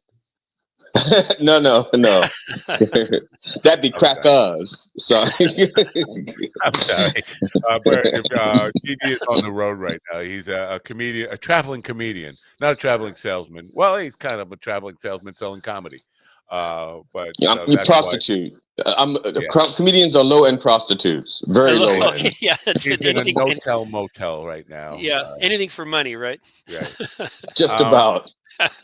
Now, in the previous segment, I was talking about one pagers, and they kind of looked at one sheets, and they kind of looked at me like, "What the hell are you talking?" I would not. For people in the performing arts, one sheet is a PDF, basically that does exactly what your website does in telling the story of who we are, why we're important for you to know, and who testimonials, who says good things about us. Is that basically the same strategy you use when putting together a one pager? Yeah, exactly. I mean, the tilt of the tilt of websites towards one pagers is simply that people's attention spans are getting shorter and shorter and shorter. And this whole idea of clicking somewhere else or going to another page just seems like a lot of work, I guess, to a lot of website users. So this idea of a single page website, it has technical merit, but it also has search merit in that it keeps people on that same page and reading and scrolling, because people love to scroll these days. Yeah. I'm So sorry, I got distracted by something up there where I heard its attention span, and that was the last thing I heard. Yeah, exactly. No, now is that the way the world is going? Like Yeah. more and more, forget about these multi-page websites because Yeah. It's certainly for the homepage, certainly where you want people to go, certainly where you're attracting the most attention, and certainly where you want people to take action. So it's a one pager with a very strong call to action. It's probably the single most important thing that you can do to ensure that people are actually getting on your website, whether they're stumbling there or getting there on purpose, are actually doing what you want to do. So you simply have to tell people what to do. People lack imagination in general. I hate to sound terrible, but maybe that's why we need comedians to tell us, when we should be laughing and when we shouldn't be laughing. Totally agree. You need a really strong, and you need the arrow, like point here, click Yeah, this. exactly. Yeah. What about SEO? Is that because I hear people talking SEO is not important anymore? It's well, how could that be? The search engines still need information. Okay, just for those people who may not know what SEO is, what's SEO? Search engine optimization. Yeah. Yeah. Is that still an SEO? important thing? Yeah. SEO. Yeah. Oh, okay, I thought you said SCO, but still, I didn't know what SEO was either. Yeah. Yeah, search engine optimization. It's basically putting the right keywords, your meta description, all that kind of stuff. But there's a faction of people who are saying it's not important anymore. They just Google will find you no matter what. Bing will find you no matter what. Do you do a lot of that work? Oh yeah. I mean, I've been involved in the search engine game for close to 25 years. I mean, we got involved when AdSense first started. Because we realized as programmers we realized very quickly that if we gave Google what they want in the form of content on a page that matched a potential ad, they would give us money. We thought, well, that's just wild. That can't possibly be true. So we did it programmatically, and we're making just a killing because we just said, okay, Google's telling us exactly what they want. Let's do it. And of course, Google changes because they realize that people like us were taking advantage of the system in the sense that Google's really concerned about user interaction on their search on their platform, whether it's YouTube or whether it's Google. It doesn't make any difference. Yeah. And if you in any way, shape, or form subvert the user experience on their platforms, they'll kick you off flat out. Yeah. Which is why they're very open about what it is what they want. So search engine optimization is just nothing more than understanding what Google wants and doing it. And Google says this is, we optimize for over 200 different factors every time we actually go in and do our thing. So there's at least 200 things that we know specifically that Google says, do this. If you want any love from us, do this. So we do it. Do they say don't do I'm just thinking keywords. Comedy and music have got to be extremely overused keywords, right? Yeah. So I mean, don't use them even if you're a comedian or a musician. No, it's still really important. But back in the day when Google said keywords are important, people said, okay, well, I have a comedy website, so they would spam comedy, the keyword comedy, in the title of their page or in the meta description or anywhere else or anywhere else they could, including hiding it in the footer, with fonts that were white and so small that a human couldn't read them. They just said comedy, comedy, comedy, comedy, comedy, comedy, and Google thought, well, I guess that it seemed like a good idea at the time, but we have to change that. So it's yeah, of course, if you have a site about comedy, then of course you should have comedy and comedy related key phrases in there. One of course. GG's bugaboos is comedians who have comedian in their stage name, like whatever, Joe the Comedian Schwartz. Yeah. Uncle Walt the comedian, or isn't that important on the web though to have that in there, or is it not important? Not necessarily. Okay. Not necessarily. Yeah, I guess it's like Bozo the Clown, right? You don't necessarily have to fill in the Well, blanks you would there. think there's not a whole lot of clowns being searched for. Maybe. Well, I mean, but they're being searched for by but they're being searched for by the FBI because they're being John searched Wayne for all the Gacy wrong the clown. reasons. Yeah, I get it. Yeah, exactly right. So now, with like all these financial networks on television, I don't watch television anymore, but the last time I did, it was financial networks would have all these graphs and things going on, spinning numbers and all, and making it feel like if I wanted to get into financial stuff, it's way over my head. I can't do it because there's all these crazy.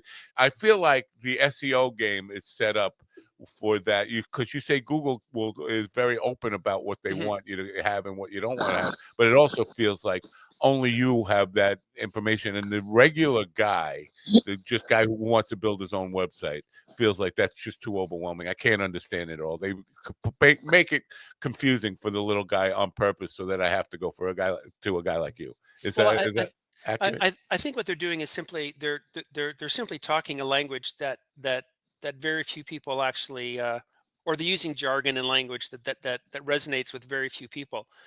In the same way that if you go to any financial page, it's full of nothing but jargon, and it makes sense to say a CA or a CPA, but doesn't necessarily make sense to a roofer.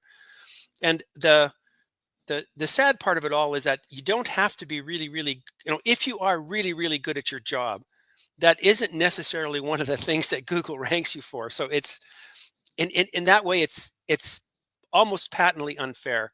It's certainly an unfair playing field, because on one hand you have this jargon that very few people can be bothered to read or understand or care about. It's like climate change. Everyone's throwing their arms up in climate change and thinking about I need to get involved in some form of climate activism, but they can't actually tell you anything at all about the actual IPCC governmental panels and what the science says. They're just it's way too complicated. Let me just do this. Yeah. So I think that for web designers who tend to be very creative people, artists, this whole idea of zeros and ones and math and numbers and all the rest of it is just like, oh man, why do I have to know that? Right. So that's where I don't know anything about putting a roof on a house, but I know I need one. So if I need a new roof, then I don't go looking for a search engine guy. I go looking for a roofer. A couple of questions here that might be a little off the beaten path, but in YouTube, or they reward you for people that engage with you. Correct. And so if you get a comment or a like, that means people are interested in what you have, and that will show it to more people. Does Google work in the same way? In other words, if people opt into your email form or whatever, do they count that as this is a site that should rank higher? Yes, because they measure engagement. They measure how long.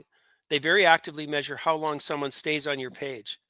Wow. Because they figure the longer that person stays on your page, the more interesting the content is there. So if I have two pages, then why not? Okay, if you have a one-page thing, why not just have like in the corner of your page a game they could play? Like solitaire or poker. Poker or slot machine. Anything something sticky, even if it's not related to your business.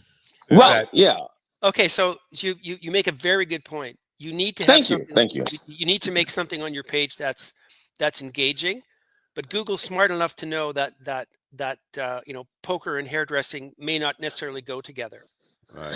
Okay, but for example, I'll give you a related example then, because I was okay. I mean, but I've had people tell me my website is designed for a fan and not for a booker, and that's true. When I designed my website, I was thinking of fans. I wasn't thinking of bookers. Yeah. And the first thing when someone goes to my page in the upper right hand corner, it says 101 uses for my urn before I die. Mm-hmm. And it's just pictures of the different ways I use my urn around the house. Yeah. While it's waiting for me to die. Yeah, that's I think that's wildly funny. Like I would scroll through that because it's clearly related to what you do. It's terrible, even if you do think it's funny. Yeah. Well, I mean, it's part of your.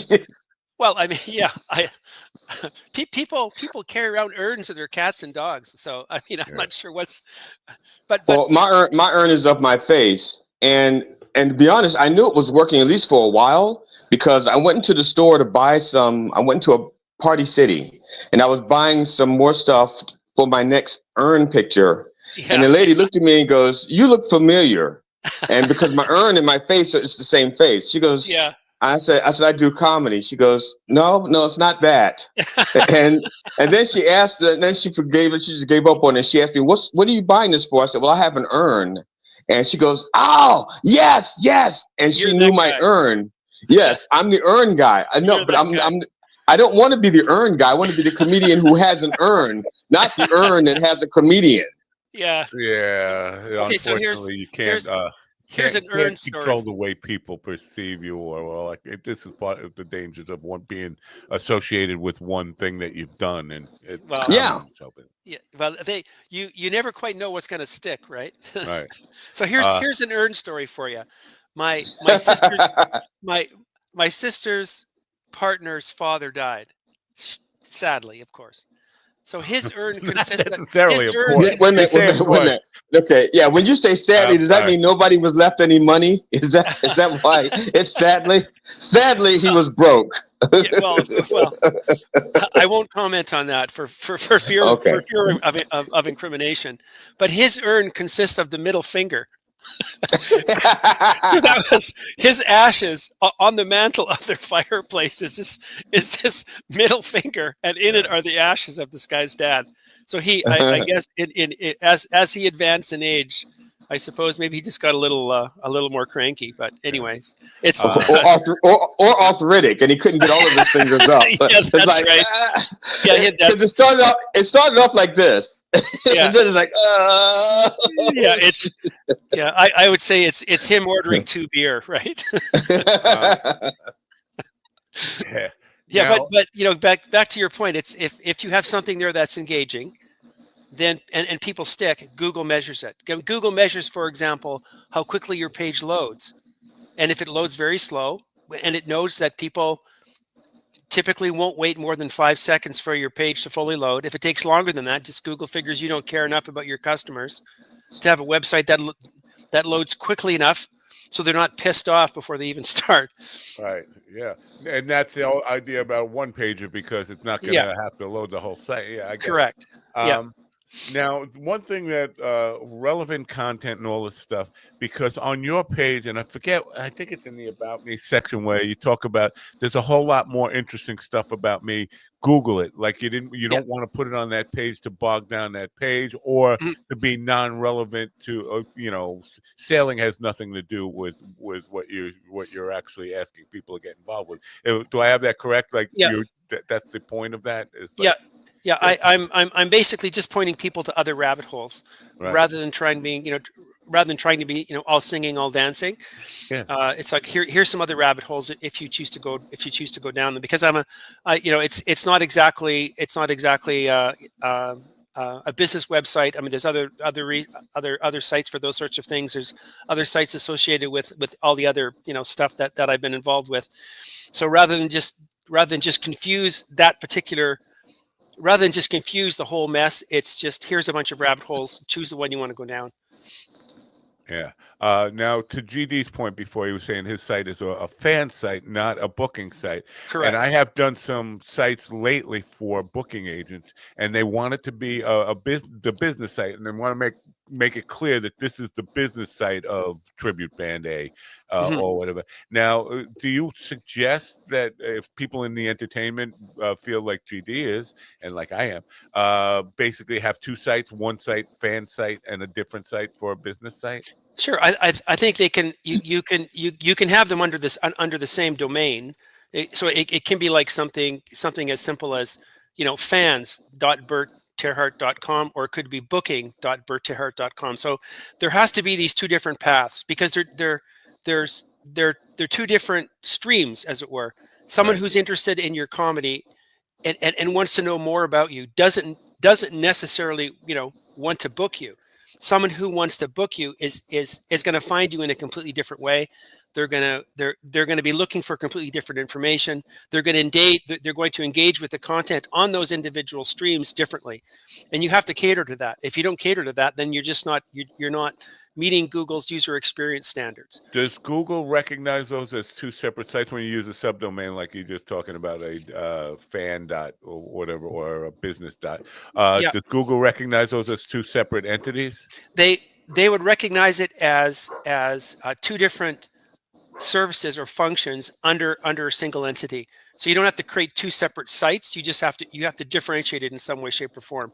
In the same way that you have a filing cabinet. I mean, it's literally nothing more than a filing cabinet. You open up the filing cabinet, and in there, you have all your stuff that has to do with, engaging with fans.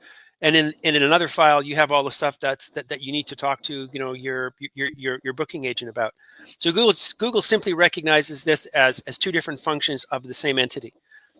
I'm sorry, I have a barking dog right now. Can somebody take that barking dog out? What about if it wasn't so damn cold, the dog would be outside. It's so cold up here. Nobody wants to be outside with the dog. The dog, nobody wants to be. The dog would love to be outside rolling around in the snow. This is so weird. Like I don't get it. Why isn't it cold?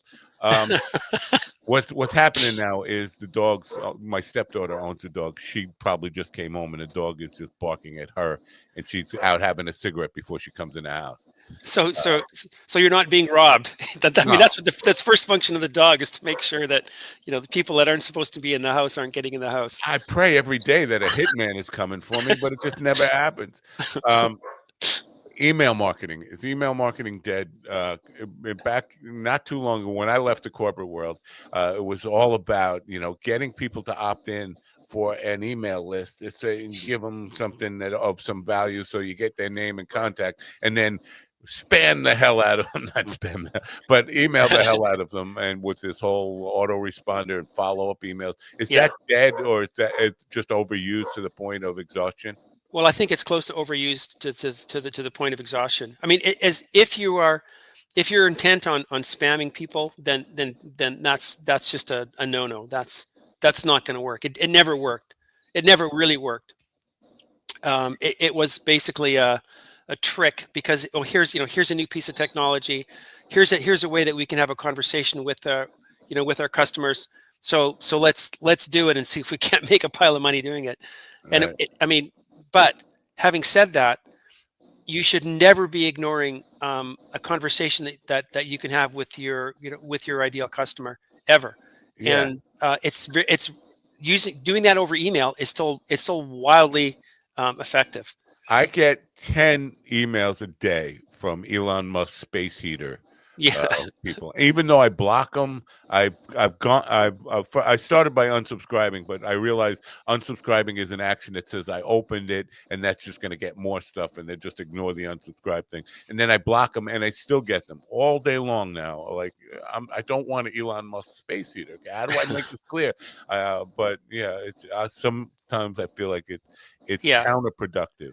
Yeah, it is a shame, but it's a channel that if it's appropriate for what you do, like I think it for GD, I think it would be great, because people that love that love what you do want more of it. I mean, it's as simple as that. Yeah. And is there a rule, like once a week, or obviously one rule that is obvious is always give them something, a reason to value in that email, rather than just hello, how you doing? I'm having a great day, whatever. Yeah. But other than that, are there rules that we should know about? Oh, I think that I think if you were to shoot for once or twice a week, I think that would be pretty much the gold standard, because it takes effort, right? It takes effort to be constantly pumping out value. Yeah. But and the rewards, of course, aren't immediate, so that's why people don't like to do it. But the rewards down the line are it grows exponentially as your as your footprint grows across other platforms. So and email happens to be one of them. Then the rewards become exponential. But because it's not immediate, most people tend not to do it.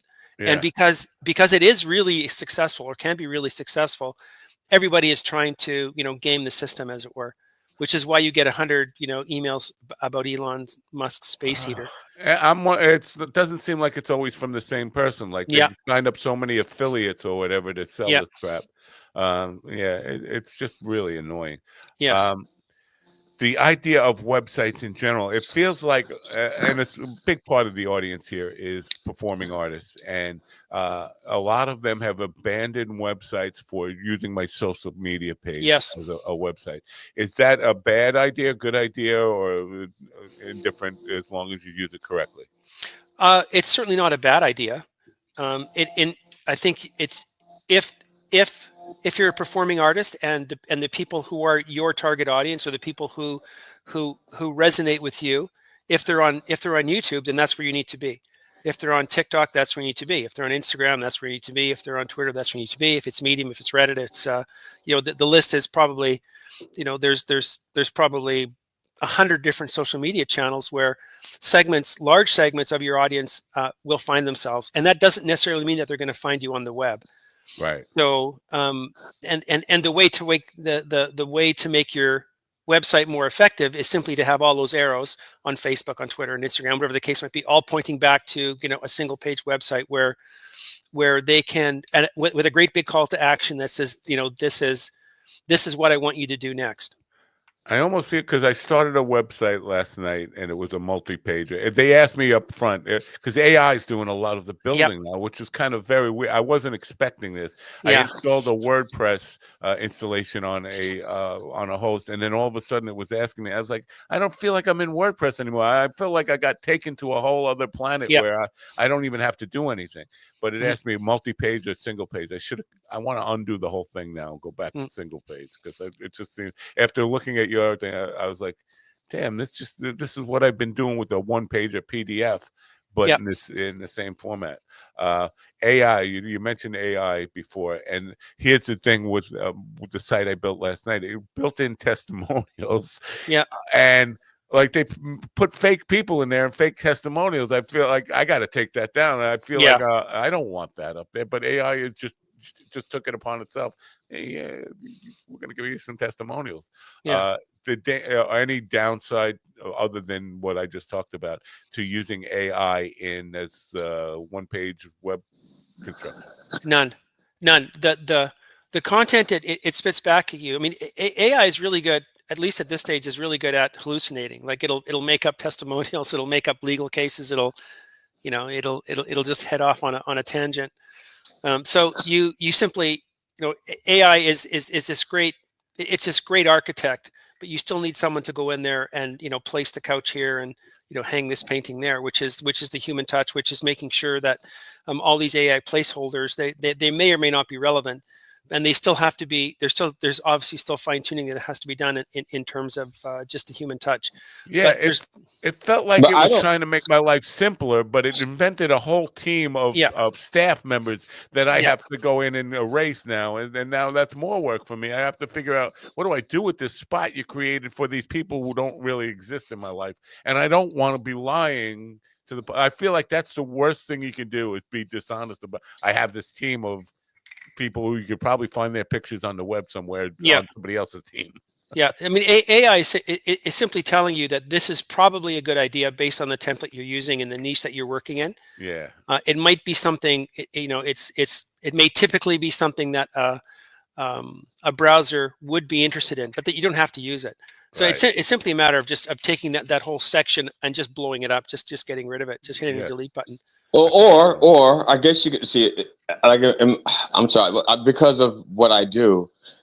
I don't like AI to begin with. I think it's the devil's plaything. And also it doesn't get humor.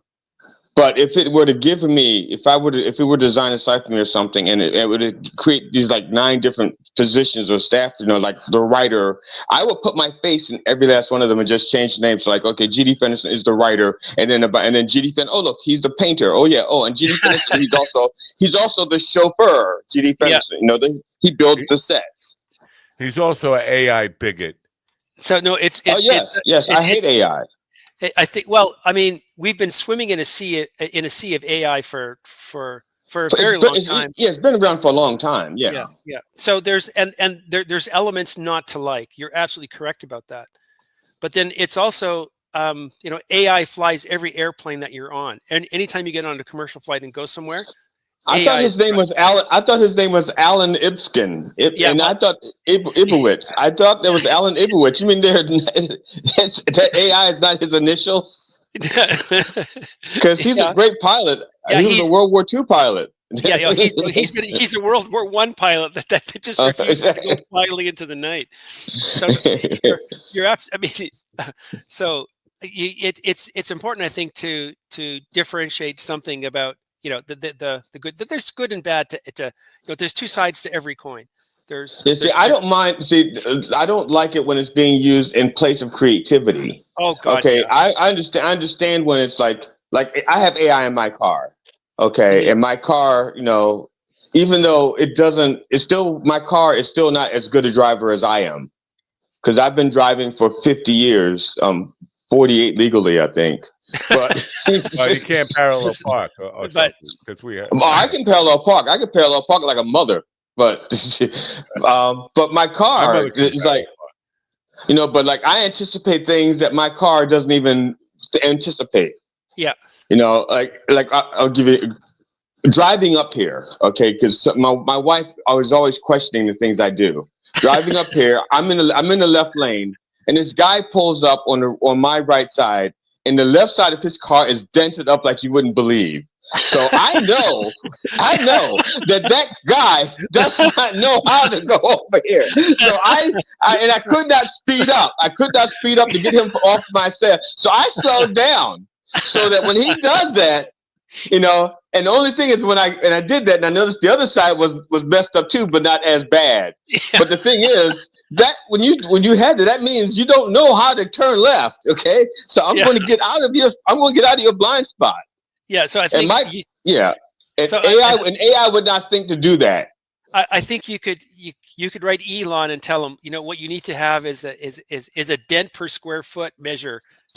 Camera that looks to the side, left and right. I would just say that the AI would tell you there's a possibility that guy bought that car on the cheap from the guy who dented it up like that.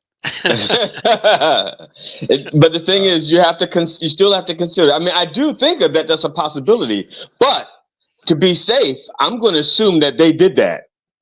Oh yeah. It's there's like I had. Driving into Portland from Hood River in Oregon, I was following behind this guy's truck who had a couple of sheets of plywood just flapping in the wind. And all I could think of was that sheet of plywood is coming off and going through the windshield. Yeah. So I was on the brakes trying to get away from this guy in the same way that you were getting away from the guy with the left-sided, and the sheet of plywood came off and went through the windshield. And there's no way that AI is going to look at that and go, oh, look, and now if I see a ladder, if I see anything hanging off the truck, I'm going, that's coming off, and I'm getting out of the way right now. Or it could come off, even if it, because you can look and see if it's not moving. So, okay, it seems pretty secure, or like I had a truck in front of me and they were carrying sheetrock. Oh, and a whole 4 foot by 8 foot sheet just fell off, and it landed in front of my car, and it landed like this, like a ramp, but only the ramp was away from me. And one of my treads caught at 65 miles an hour, caught the sheetrock and ripped right off of my tire. And you don't even think sheetrock is that strong, but at 65 miles an hour, it just grabbed the tread and just ripped a hole right in my tire. Yeah, there's we underestimate how many things that as we move through a typical day, how many things that we take note of and ignore. And AI has a very long way to go to calculate the billion things that you take into account, and then the 999,999 that you ignore because it's unimportant. So AI's got a long way to go. Our brain is geared to learn to ignore 80% of its surroundings. It wants to know, is that safe or threat, safe or threat, safe or threat. And that's, and it does it so quickly and automatically. Yeah. My brain Well, is slow. it does it quickly for your brain, though. It's quick for your brain. I mean, for my brain, it would be like, come on, hurry up. But for your brain, it's pretty quick. All right. Passive aggressive. Well, no, that's an aggressive insult. Now, sticking on this idea of AI, because a big part of your message is about automated outreach, and I'm wondering if other than email, does that mean AI, and what does that look like? Automated outreach, if not like just like automation in the email.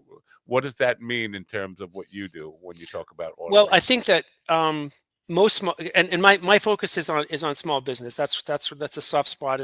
I have a soft spot in my heart for businesses that are employing anywhere between 5 and 25 people or something in that order. So they don't necessarily have an army of people on social media. They don't necessarily have an army of people answering the phone. They're not there 24/7. They don't have people monitoring contact forms on the web. All those kinds of things. All these touch points that exist in today's world. So it could be Facebook, Facebook, instant messenger or direct messaging, Instagram direct messaging. It could be like web forms, like I said, or web chat, or even answering the phone. At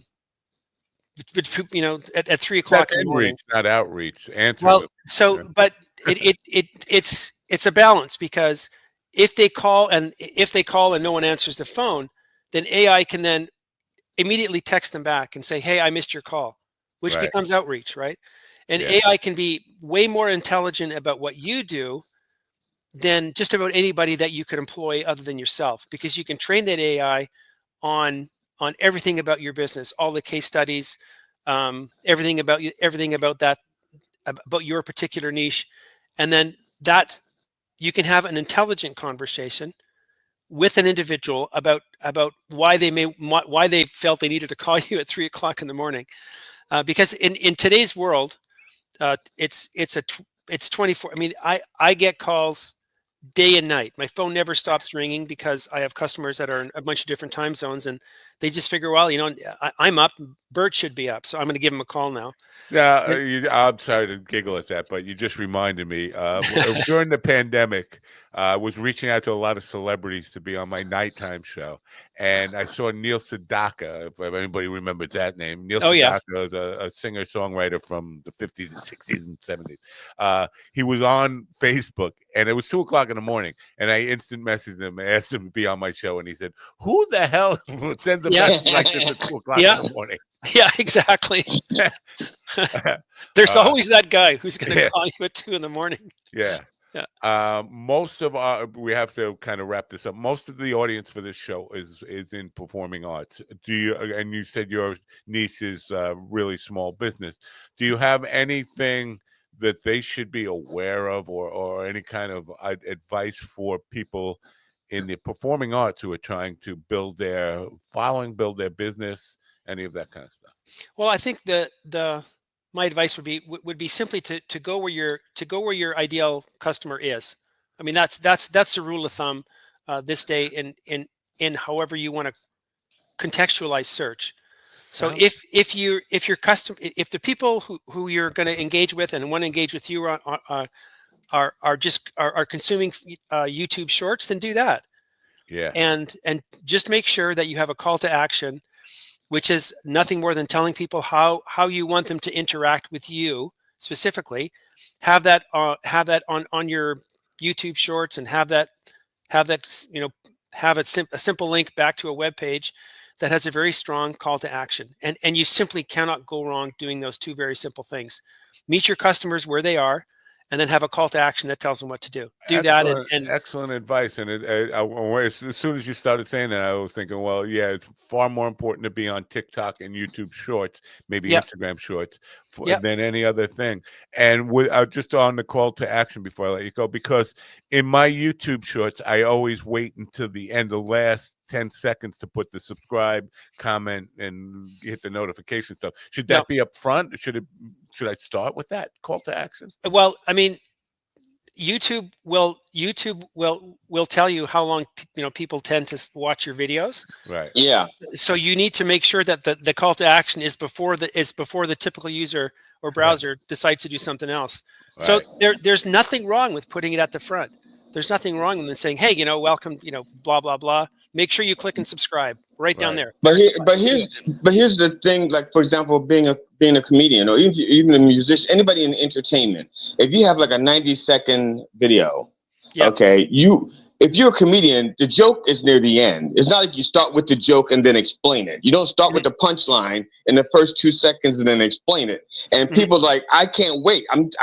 They're dropping in the setup. Like, no, I don't got time for a setup. I just want the punchline. Tell me the punchline first, So, and if you look at this thing, it says the average viewer is 3 seconds. That's stupid, at least in my life, because there's nothing I can say to you in 3 seconds because I'm a comedian. The only way you're going to find it if I'm funny if you stay beyond the setup. Yeah. So if you, in your case, if whatever it is, if the story you're telling, if the joke the joke you're telling gains traction, like right now, and you have a very limited time to actually, capture people's attention, which is part of the setup. And if they're going to persist through the setup, they're going to persist to the punchline, and that's when you have the maximum amount of attention. And that's when as they're laughing their ass off, then you those are the people I want. I want the people who can stay through through the 90 seconds or whatever it is. I want them to stay for that. That's what I want. But and it doesn't matter what I do before that. I mean, a joke. Jokes have rules. Set up, punchline.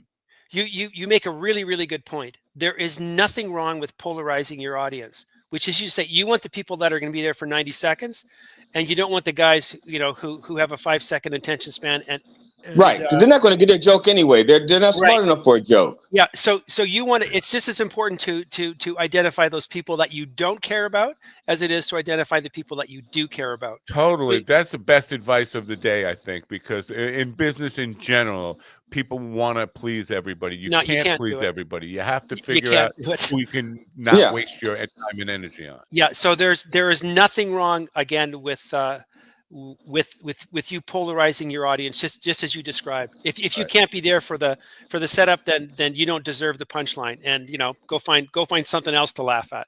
Right. Now, across the link is in the description. It's growing across the screen for people on the radio. I'm going to say it again. It's not Better Heart. It looks like Better Heart. It's Bert Terhart. Yeah. Bert, B-E-R-T, not B-U-R-T. T-E-R-H-A-R-T, not H-E-A-R-T, not like heart. So again, that's BERTTERHART.com. You made that so much worse, Matt. I'm reading it. I am reading it, and you confused me. Because you broke it up into syllables that don't exist. You should have just said B-E-R-T, T-E-R-H-A-R-T. But the people on the radio will hear Bert Terhart and think, Terhart? Oh, yeah. I take it to heart? But once it's like B-E-R-T, T-E-R-H-A-R-T. Break it up into the actual syllables that they are, because they're short syllables. You just said H-E-A-R-T. Just say it right now. Say it one more time. No, I said H-A-R-T is what I said. Yeah. I said T-E-R-H-A-R-T. If people Google my name and spell it wildly wrong, they're still going to find all kinds of stuff about me. So all right, very cool. Yeah. So it's like porn. It's like the old porn sites, because if I misspell my bank's name, I won't say the name of it because they were my old bank, not my new. And I have a credit union. No, I have a credit union now, but my old bank, they were thieves. They were fucking thieves. And if you misspelled it, you'd go right to a porn site. which is very little different than going to the bank. You're going to get fucked anyway. Yeah, that's right. All right. I'm sorry we confused people. Bird to Heart, folks. Birdtoheart.com. Just look it up because Google won't let you get it wrong. Anyway, thanks for being here, Bird. Great information, and I appreciate you spending the time with us. Thank you. No, it's been my pleasure, and I've had a laugh. So, JD, you've done a good job. I've been smiling the whole time. Thanks. Cool. I hope I'm that funny tonight, right? Did you write that down, Matt? So I know. Yeah. Before, when you started to make the point about putting something sticky on the website, I knew where you were going like 3 words in, and that troubles me. I'm starting to think like you are, and that makes me want to kill myself. So, or because to be honest, if you think like me, you'll never want to kill yourself because I don't want to kill myself. Well, okay, then but you want to kill me. So I was thinking like you, and I wanted to kill me. Well, that's just it. I don't want to do anything that I can't pay the price for. And I can't do time. So that's why no one. Aren't you doing time tonight? How much? In prison. I can't do time in prison. Okay. I can't do time in prison. I'm too soft and supple. My days of fighting to the death are over. Unless someone's threatening my wife. If someone's threatening my wife, I will fight to the death. If they're threatening me, I'm like, I don't know. All right, make one more pitch why somebody should buy a dinosaur with a QR code. Look, just come on out to governors.com.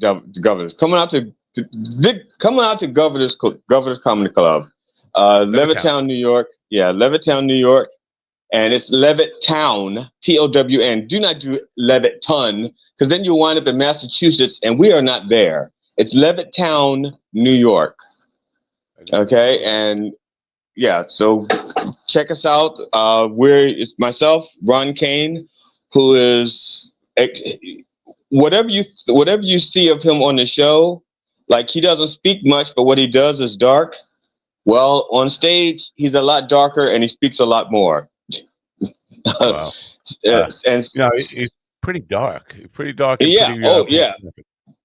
Yeah, he's very dark. Very, very dark. And I've known Ron from the very beginning. In the very beginning, he was very dark, but he wasn't very funny. He was just dark. And his wife told him, his wife goes, you're not funny. And he worked at it. And, so and my wife, the first time she saw him, she goes, he's a little dark. I said, honey, that's his niche. I said, that's what he does. Not everybody's going to enjoy the darkness, but, and on the other hand, I've been called too erudite for black people. So, and there was a black person who said it. Hold on. So if you want, erudite. How do you spell that? WISE. Or there's another. What's his face? AI has been doing to me, and I just figured out how to get out of it. When I write, like when I do critical joke theory, I cut and paste news articles, and then I rewrite them. So I get the gist. I get the information, and then I rewrite it. I copy it, and I paste it. And when I do that, AI immediately covers it up with this command and starts offering to finish writing it. And I don't want them to finish writing it. I'm going to finish writing it, and I couldn't figure out how to get rid of it. It just wouldn't let me. It would just stay there. You could turn the page and come back, and it was still there. And I just learned last night that if I put my cursor before it or after it and just type something in, it disappears. Well, here's what I do, and I don't know if this helps you, but I write it all on a text document and then cut and paste it in, because I know I can't stop AI from doing or even autofill and all that stuff in the browsers. So what I do is I do it on a non-internet connected word processor, and then copy it and then paste it in to avoid even that. And even sometimes then they want to add stuff to it, but mostly not. Yeah, because like I said, the AI does not think like I think, and it's like it starts to try to say, no, you don't understand. I'm trying to be funny. A friend of mine wrote a paper. They were writing a thesis, or not a thesis. They were writing an application, and they were introducing me as the spokesperson for their product. And they were saying and what I do is the humor. So what they did was they wrote a serious thing, a serious paper, and then they gave it to me to punch it up, which I did. And then it turned, but they didn't tell me that there was a word limit. And they were already at the word limit when they gave it to me to punch up. What they wanted me to do is delete stuff and then add stuff. They didn't tell me that. So I just took whatever they said and I added on to it and made it. So it was like 200 words over. And so they said, well, we'll just give it to AI to punch up. And they gave it to AI, and AI took out all the jokes. And the whole point of them giving it to me, was to put the jokes in. Right. I have a bunch of these shorts generators and a couple of things, AI apps that I have. One is an article writer, and it asks you, would you like to write a joke, long form joke? And I have not tried that yet because I always assume this can't be funny. But also shorts generators, video stuff. It says, would you like a long form joke? And I don't trust you to try to be funny. Yeah, I hate it. Well, I don't know how advanced it's gotten, but a few years ago, well, not even a few years ago, because I stopped doing. I used to work with Politipod. I used to write sketches for them, and one of the things and this was not even 8 months ago, I had the idea that what we was going to do is we were going to be like a team of writers, trying to fix, work on a different writer's bad writing, And so what we did was we had AI write something so that we could go explain why we got to fire this guy. And the AI thing was so bad that we couldn't even use it in the sketch. It was just so bad. And so I was like, okay, well, we're not going to use AI anymore. But I think now that, and part of it is because our sketches have a time limit. They have to be like only 3 minutes, 3 to 4 minutes long. And the AI was like, it was so bad, we couldn't use it. But lately, and this is way off topic here, lately I've been getting spam comments on YouTube. Now, these are I think they're obviously bots because everyone is extremely similar, but I'm not understanding the point of leaving these comments. Let me just read you one and see if you got any guesses. What it says, and this is typical, like they all start out, great content as always. Just a quick off-topic question. Now, this is about yesterday's show. Okay. Great. Just a quick off-topic question. My OKX wallet holds some USDT, and I have the seed phrase, mistake turkey blossom warfare blade until bachelor falls. Do you have any advice for me? And it's like, what is the fucking point? Yeah, first of all, bachelors don't fall. They've already fallen. That's what bachelors do. So that's just that there's just the tense is wrong. You can't. Yeah, the grammar is all no. Yeah, obviously sound like some squeeze today, flea guitar. I'm done. How can I transfer them to Binance? Like what? We didn't have anybody talking about OKX wallets and Binance and any other stuff on. But no, not yesterday. They're thinking of Sunday's show. Yeah, I mean, no matter what the show is, I'm getting this comment, and it's like there is a real account tied to it because they're all different people. I look them up, and they actually have followers and people. But I have a feeling that they're invented by. It's just like scary and confusing all at once. It's like, what the fuck is this all about? Well, maybe they're designed to get you to engage. Like once you engage, you go like, "What the fuck are you talking about?" They know that it's like hitting the unsubscribe button. Right? Yeah. Yeah. What the fuck are you talking about? It's like, oh well, while I got your attention, maybe that's it. I don't know. But I just ignored. Clearly, they don't listen to the show because if they listen to the show, they know I have no money to invest. I'm poor. I'm a poor man with a Tim Pool hat. Like this Tim Pool hat is this is my living will. Well, they probably are looking at the hat going, he's got Tim Pool money. Oh, he's Tim Pool. He's got Tim. You know. Oh man, I was crossing whatever river it is near Long Island. I don't know what it, but it was a really gorgeous yacht there. Oh my God. I'm not a yacht person. I've never even cared to have yacht money.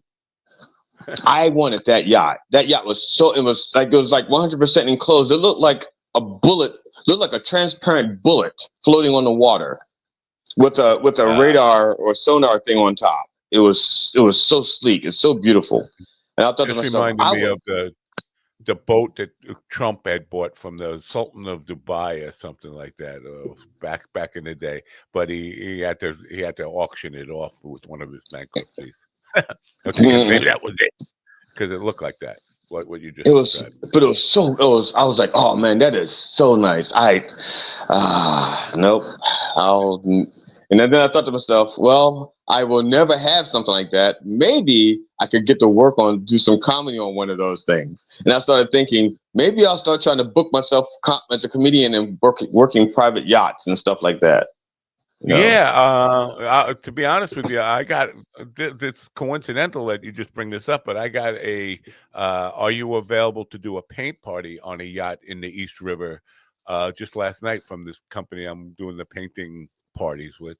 They say, are you available March something to do this party on the yacht in the East River? I was like, that's kind of a book for me, travel for me, but sure, money's right, I'm there. It's funny because talking about money, I do not know what to charge for private parties anymore, because people, they don't I belong to something called Gig Salad, and people say I want a comedian, and they'll say I want 2 hours. Okay, now be honest, there are not a lot of comedians that can do 2 hours worth of material, so usually I'll reach out to them and I'll say, if you're looking for a comedian who can do 2 hours comedian, there's not that many. I said I can do 2 hours, but I can tell you right now, the average ass cannot do 2 hours. I definitely, I would not. I can't imagine somebody putting themselves through that, because I know no matter how good a comedian is, an hour and 15 minutes, I'm waiting for it to end. Like, what, is it going to end soon with the closer? I'm ready. I've had enough. Now 90. Well, most shows are 90 minutes. Most comedy shows are 90 minutes, upwards of, but even upwards of 2 hours. But like, I know there was a show I was booked for in Maine, and it was a theater. And they said I was like the first comedian to perform at that theater.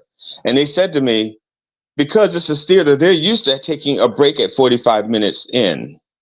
They said, "Can you do that?" I said, "Sure, I can do that." And so my thing was, at 45, I designed it so that at 45 minutes I would stop, right after laughter, and I would stop at one particular part of the stage, because you can mark the stage with glow in the dark tape, and then I'd have them play "Let's All Go to the Lobby," the music from the theater, "Let's all go to the lobby," right, and play that, and then when the lights come back up, I'm standing in the exact spot I was when they left, with my hands just like that, and I pick up just as soon as the lights come up, I just pick up right where I left off. Wow. Yeah, even so, I mean, I maybe because my attention span is getting shorter, but I sit in a comedy club and I know this is, I love it. I've enjoyed this, but I'm ready to go home. I'm missing my whatever.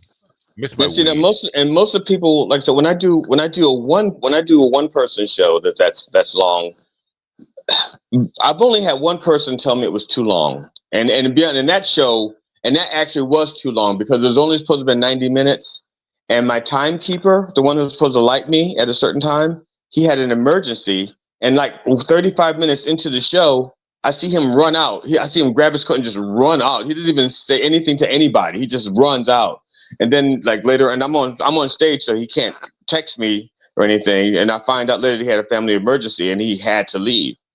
But I didn't have anybody to like me then, and I run on. I will add material and not delete anything.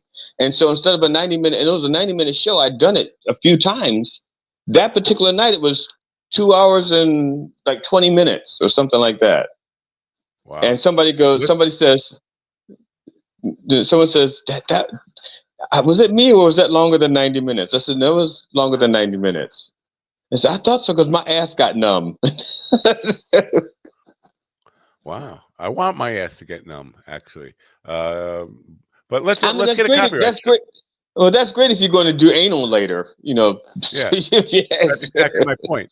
That was exactly my point. Let's get a copyright strike. Let's go. Copyright strike. Let's all go to the lobby. Oh, fuck. Let's all go to the lobby to get ourselves a treat. All right. Now that I'm in trouble. I don't know. Well, or somebody's going to go, what a great idea. Let's all go to the lobby to get ourselves a treat.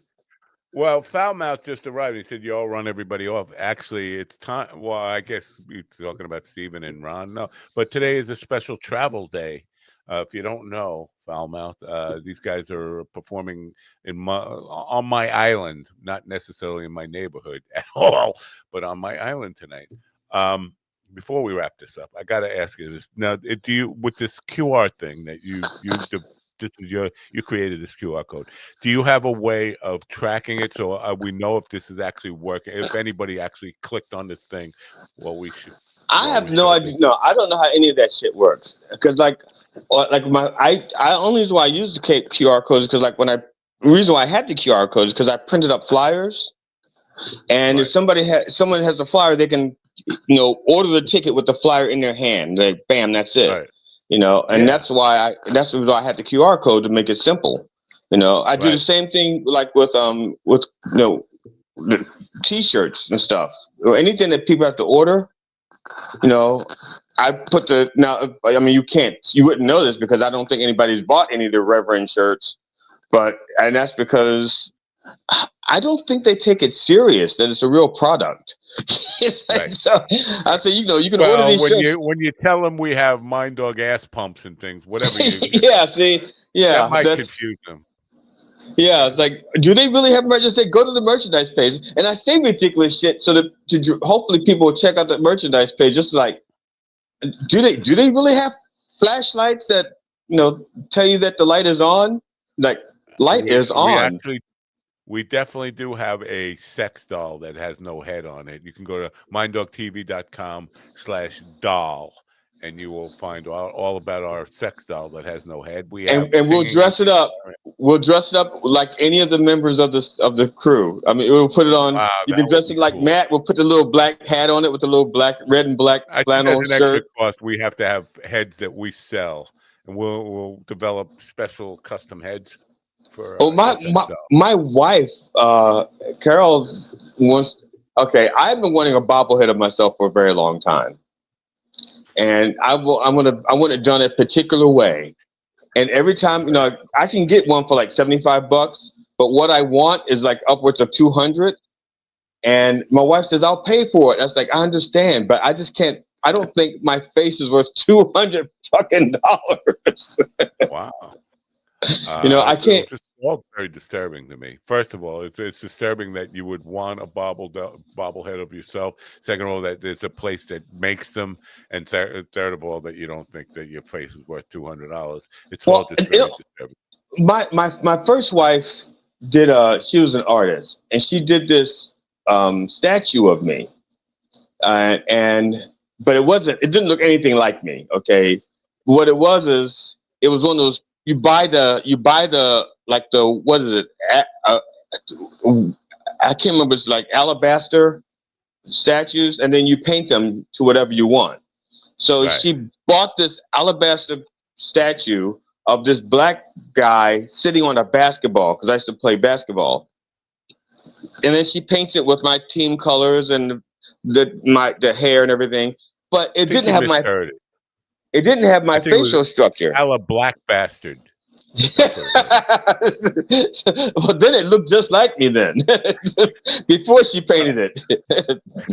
But because of that, I said, well, that's supposed to be me. Because she had my uniform number and my name and everything, but it didn't look like me, not the facial structure. So because of that, I said, if you're going to give me something like that, I want it to be my head. And then the 3D printers came out, and I said, I'm going to get a 3D printer, and I'm going to make a bobblehead. Well, now it's more efficient to get, because I only want like one bobblehead. And the 3D printer was like well, they come down in price now. But I do want a 3D printer because I want to start making earn keychains. You got to earn it. You got to earn it. Yes. There was a joke, and I can't remember it, and I just butchered the hell out of it. But there's a joke about a Jewish guy who got beat up in Brooklyn by a black guy, and it was because the black guy asked him how to get to Carnegie Hall, and he said, "You're a black bastard. You're a black bastard."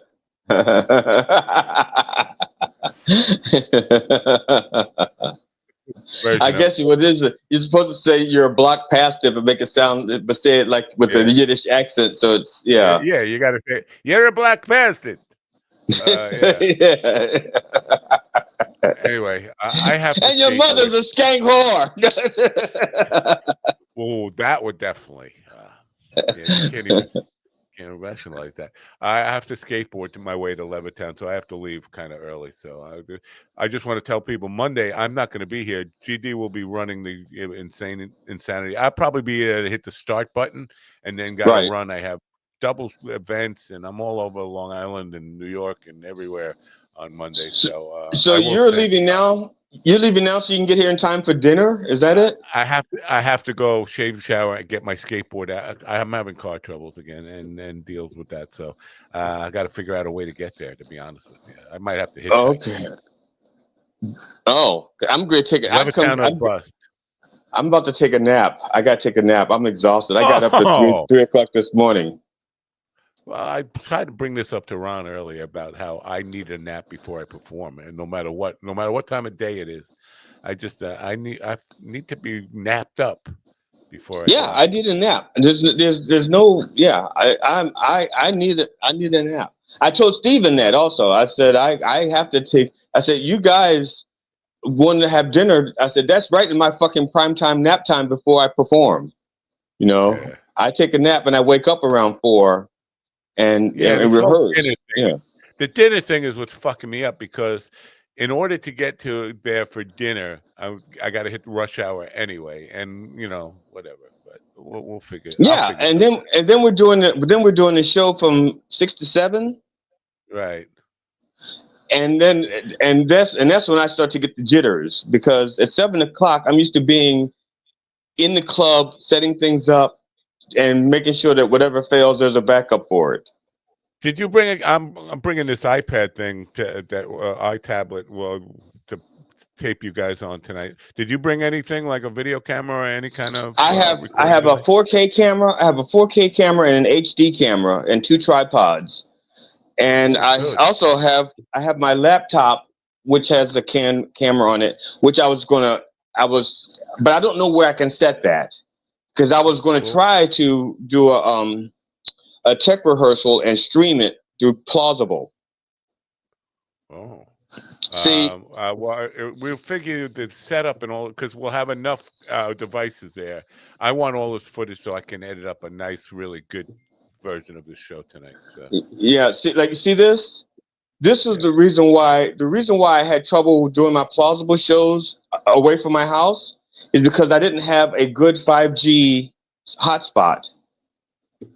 So I got this. This is a 5G hotspot, and I tried it at Ron's where Ron does his open mic at Mr. Tongues, and Steven said it came out great.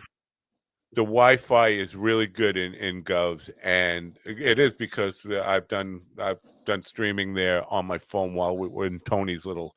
So their Wi-Fi is pretty good there. If they give us the password to get into their Wi-Fi, we should be able to stream, no problem. But I want to be able. The challenge for me is if we can get the audio recorded from the board. That's really important because I want to get good audio on this thing.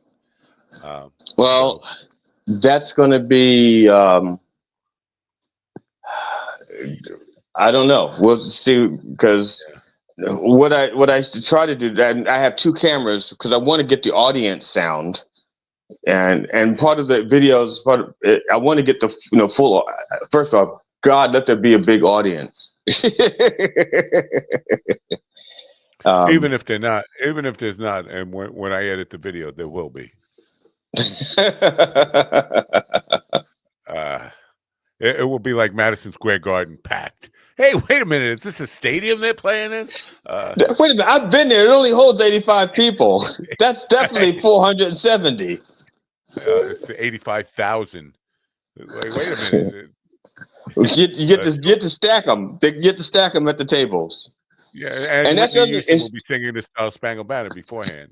And Steven doesn't have his ramp. Somebody stole his ramp. Right. I think he left it out in the snow. It's a story we got this morning. Oh, okay. Weather. Well, I was a little behind because when y'all start texting back and forth, if I'm busy, I may only get like once every half an hour. I'll go like, okay, it's up to 17. What are they talking about? Glenza Skankor. Oh, okay. Funny that you say you're a little behind because that's what they said about you. He's a little behind. I've lost weight. Yeah. All right. So yeah, I'll see you later probably, unless I get on the road. Look for roadkill if you don't see me. I think just for people who are still caring, I think we're only going to be on the Gov network tonight. We won't be on here unless Tony can figure out a way for me to use StreamYard from there, which I don't think he can. So look for us on the Gov network, not necessarily here. And maybe I should promote that. All right. Time to get out. You get out. Enjoy what's left of your breakfast there. Invite the maid in. Oh, no, your wife is with you, right? No, so my wife's not with me, but I've seen the maid, and no. The maid's name is Raul. No, it ought to be ravioli or spaghetti because that's what her face looks like. It looks like somebody. Your room's not getting cleaned. All right. See you later. Have a good day. All right. Bye.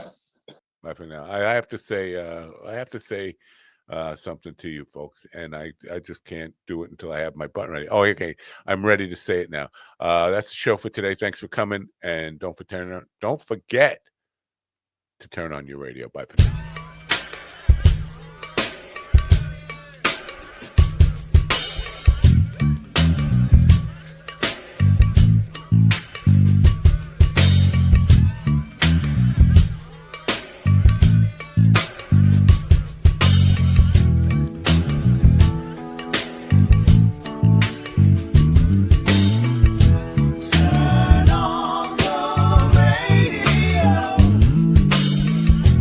I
listen to me now. Listen to me, listen to me, listen to me now. Listen to me, listen to me, listen to me now. Listen to me, listen to me, listen to me.